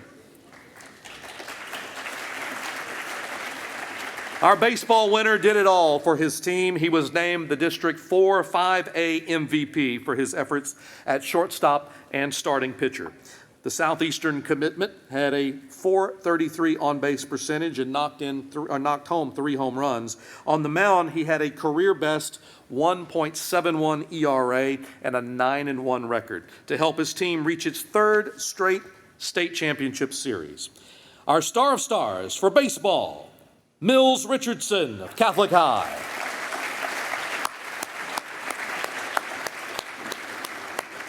I wasn't sure if he was going to make it or not tonight, but we will absolutely make sure that Mills receives our congratulations and the award at a later time. Now, ladies and gentlemen, we are on our final 4 awards of the evening, our Athletes of the Year. And we will begin tonight with our Special Olympics winners. You see, the Advocate added the Special Olympics Awards to its Star of Stars program in 2018, and we're proud to continue this tradition for the 8th year. Let's take a look at our girls' Special Olympic Athlete of the Year.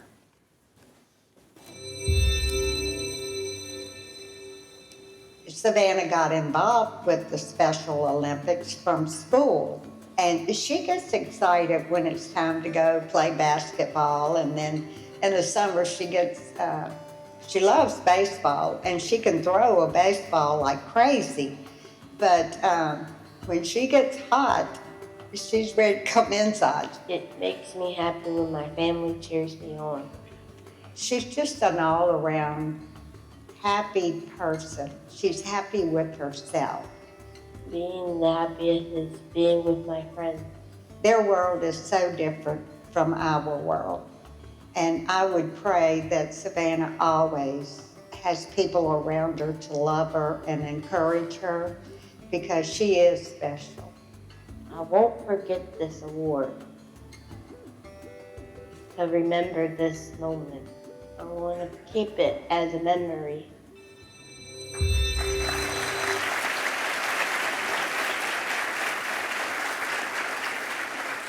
The girl athlete we honor has a deep-rooted passion for sports that is translated into a career excelling in several different events. Track and field, she competed in the 100-meter run, the softball throw, and the standing long jump. And we welcome to the stage our Special Olympics Girls Athlete of the Year, Savannah Marler of Walker.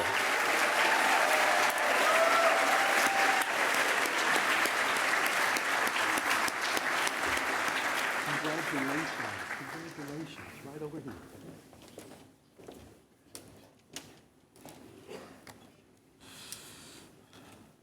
Congratulations, Savannah, way to go.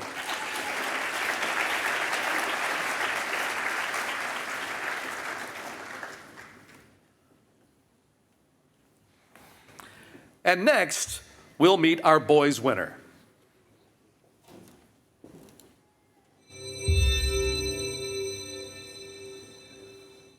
He's got involved with Special Olympics for school. Got that sense of, okay, I'm not gonna let this person outrun me. I'm not gonna let this person outthrow me. So, that's when we first realized, oh, we got a little competitor here. I realized how much he enjoys just simply working out. Day one, his mom, Sandy, brought her into the gym. As soon as he walked in, he looked in the mirror and started flexing. And I was like, yep, he's gonna really enjoy it. I love his enthusiasm for what he's doing.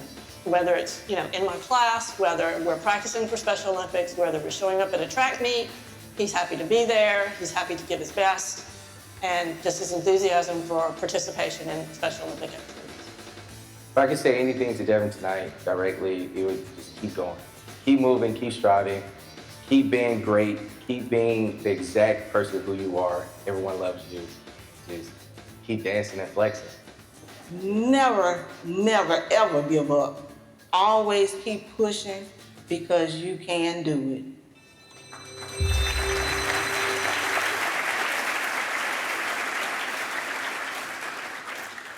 Our boys honoree brings love for his teammates on the field and in the classroom. The senior competes in track and field, bowling, and horseshoes.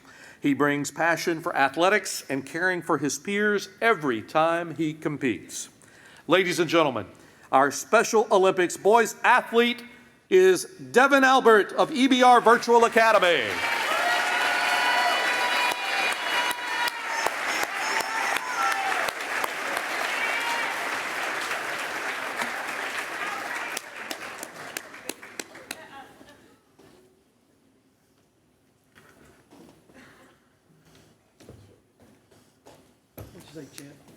Congratulations.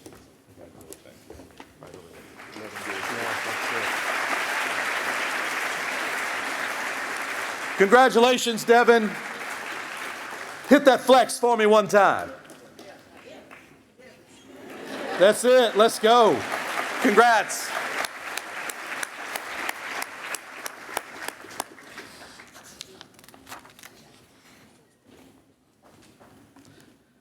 Congratulations to both of those athletes.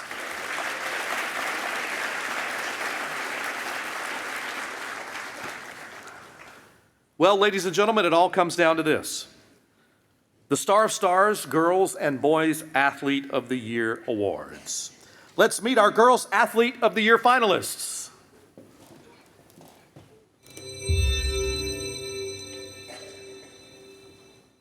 So I'm the oldest of 4. It's definitely really busy with all of us doing multiple sports each.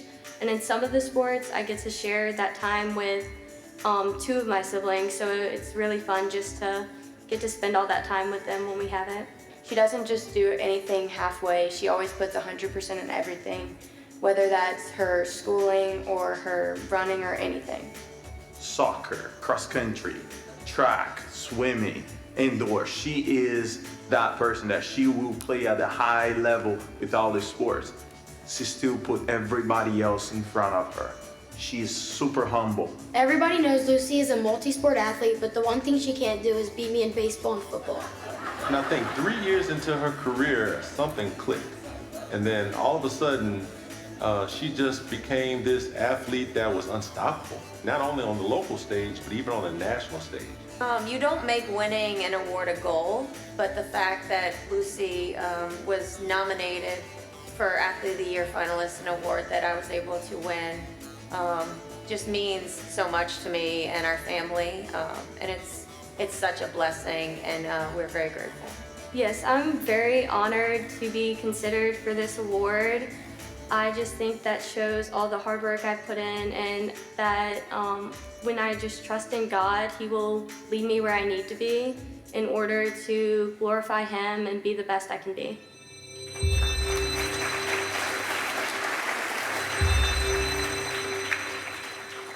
Softball to me is everything.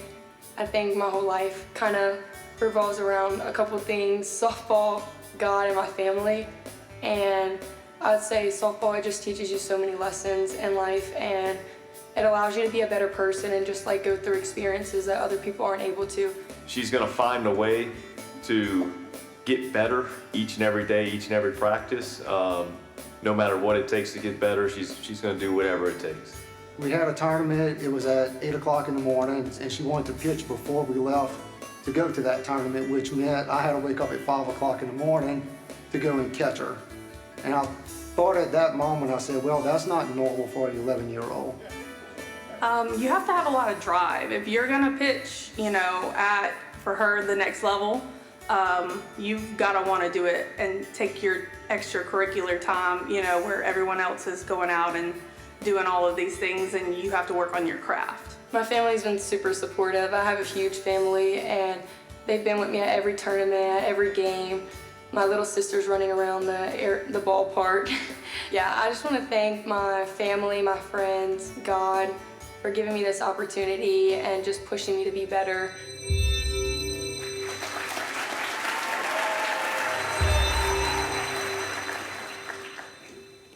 I just love basketball and like doing it every single day. It just makes me happy. Like it's my safe place for real. She's just someone that truly love, will miss, and she left a mark on Zachary High School. Something that is unforgettable. The things that she's given to the Z, she wore that Z with a pride. Without her, I wouldn't be in the gym how I am, and she pushed me to make my work ethic really good. When I'm coming down the court with the ball and I see Ava, she'll flash, and I know to hit her. So I knew we were down by 1, and we're very, very close to winning this championship again, back to back. I just made a little move and just went to the goal. I'm just so happy it went in because like it could have popped out. I'm thankful to God and give him all the glory. Ava has always been the girl to come in on weekends. There's a reason why Ava put herself in a position to hit that shot. Shout out to my dad and my sister. They've helped me put the ball in my hands since I was young and helped me to continue to be where I am at this moment. Teammates, y'all mean a lot to me. I'm going to miss you guys. I just hope that y'all continue to do good each year, and I love y'all.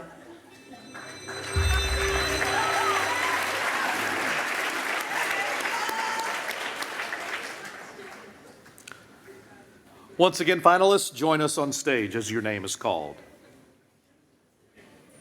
Our first finalist excelled across multiple sports. She helped her team win a state title in cross country in the fall. In the winter, she was a key piece on the soccer team that reached the state final. In the spring, she broke her own Class 3A record in the 1600, and her team won the outdoor track and field girls title.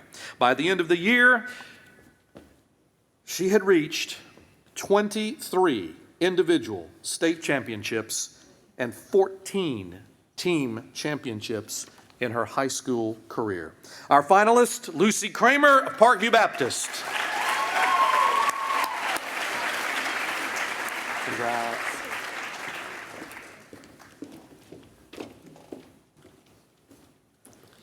Our second finalist burst onto the scene as an 8th grader, pitching her school to a state championship.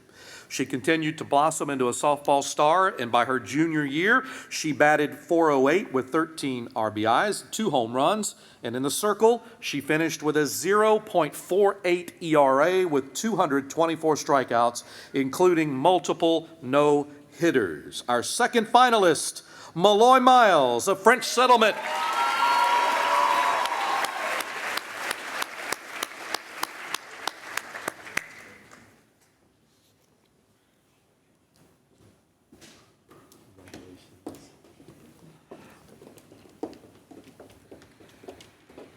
I didn't just squeeze your pitching hand, did I?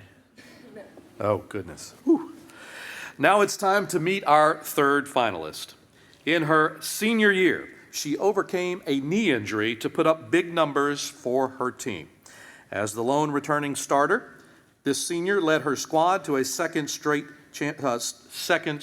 state championship and was named the LSWA's Class 5A Most Outstanding Player and All-Metro Most Outstanding Player. Our third finalist, Ava Raymond of Zachary.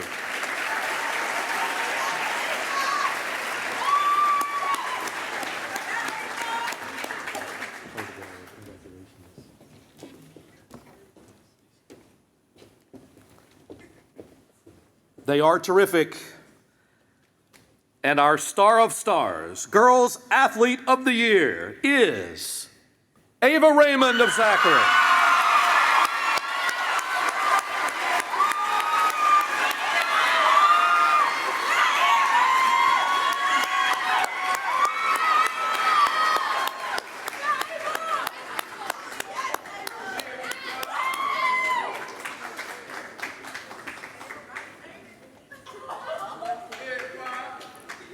Congratulations, girls. Absolutely amazing.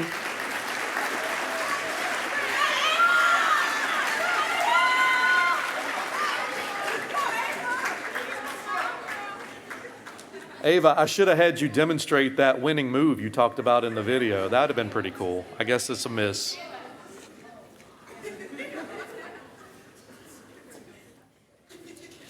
Now, ladies and gentlemen, let's meet our boys' Athlete of the Year finalists.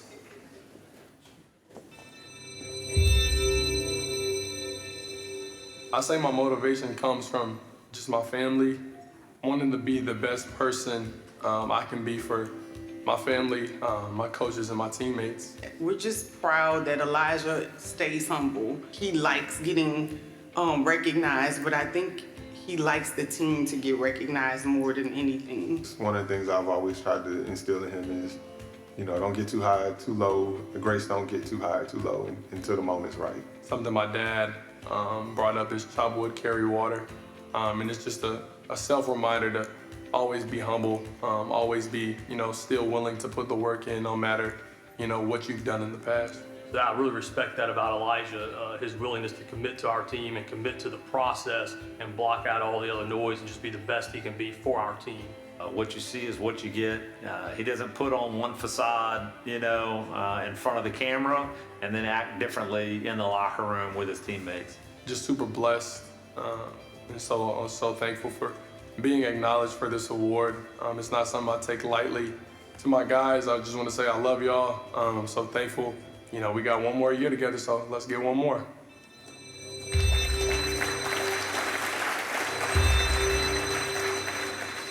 The biggest thing I love about powerlifting is just how you can constantly see yourself get better. I could do something one day and then a few weeks later I come in the next time and I can constantly see myself getting better and see the work that I'm doing paying off. With Dylan on the team this year, he's definitely helped a lot of people.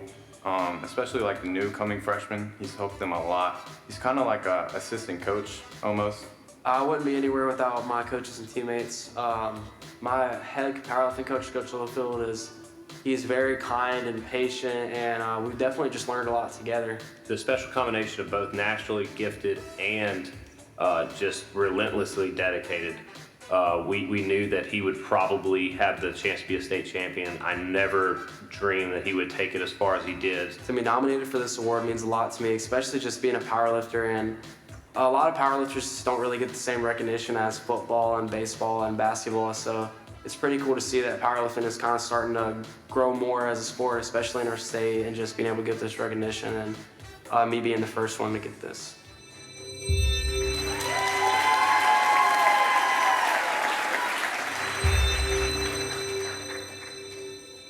This team this year was really special. There's a certain level of discipline and hard work that really only people who wrestle can understand.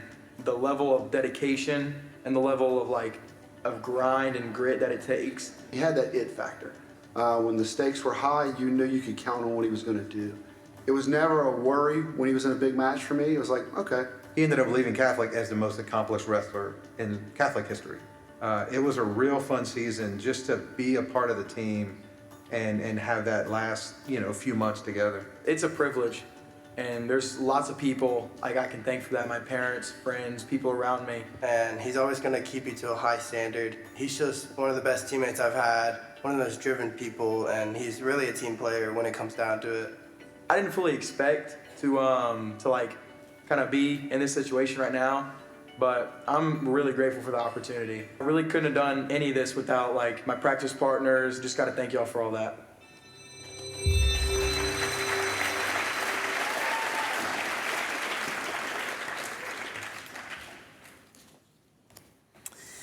And finalists, once again, join us on stage when your name is called. Our first finalist was a standout two-sport athlete. He set multiple state records with 62 passing touchdowns, 73 total touchdowns, helping his team bring home a football state title, and he was named LSWA's Mr. Football.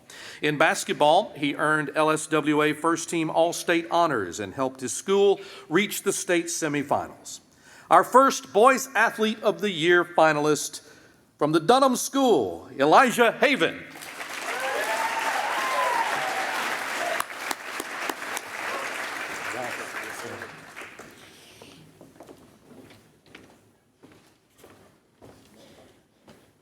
Our second finalist broke several records in the regional meet in powerlifting. With no one left to touch his prowess, he began breaking his own records at the state meet in the 181-pound weight class. He set records for deadlift, bench press, squat, and total weight lifted in a weight class that is considered to be one of the most competitive in the state. Our second Boys Athlete of the Year finalist, Live Oak's Dylan Rocket.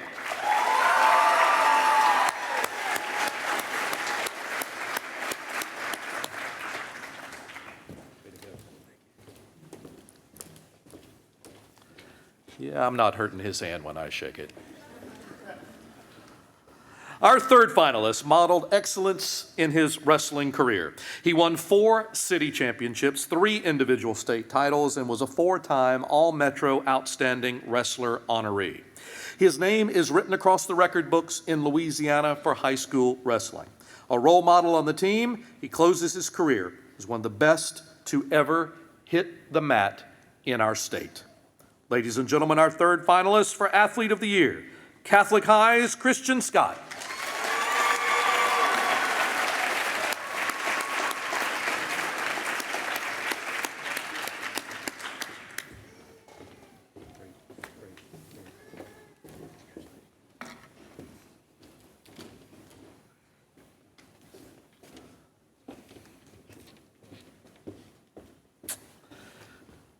Ladies and gentlemen, the star of stars, Boys Athlete of the Year is Elijah Haven of the Dunham School.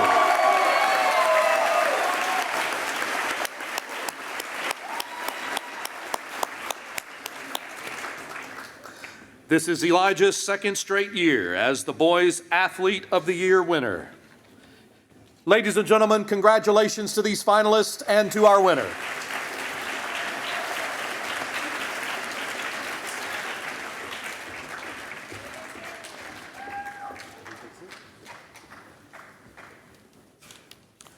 What an amazing night it has been, ladies and gentlemen. What do you think? The athletic and academic talent in this area is absolutely at an all-time high. But before we close tonight, we want to give a heartfelt thank you to our event sponsors, because without their generous support, an evening like this would not be possible. A round of applause for our sponsors, please.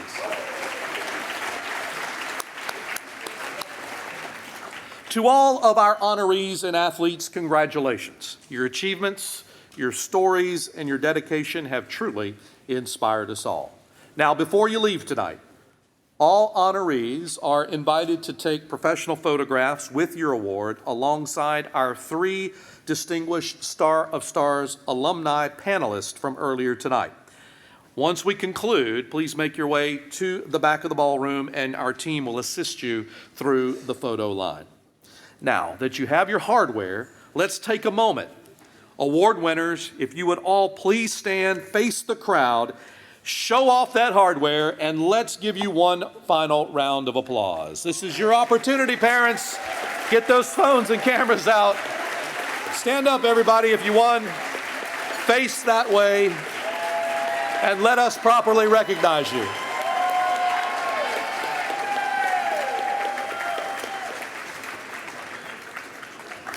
We've had such a memorable evening celebrating with you all. Thank you for being a part of this 40th anniversary event, and we can't wait to see you again in year 41. Good night.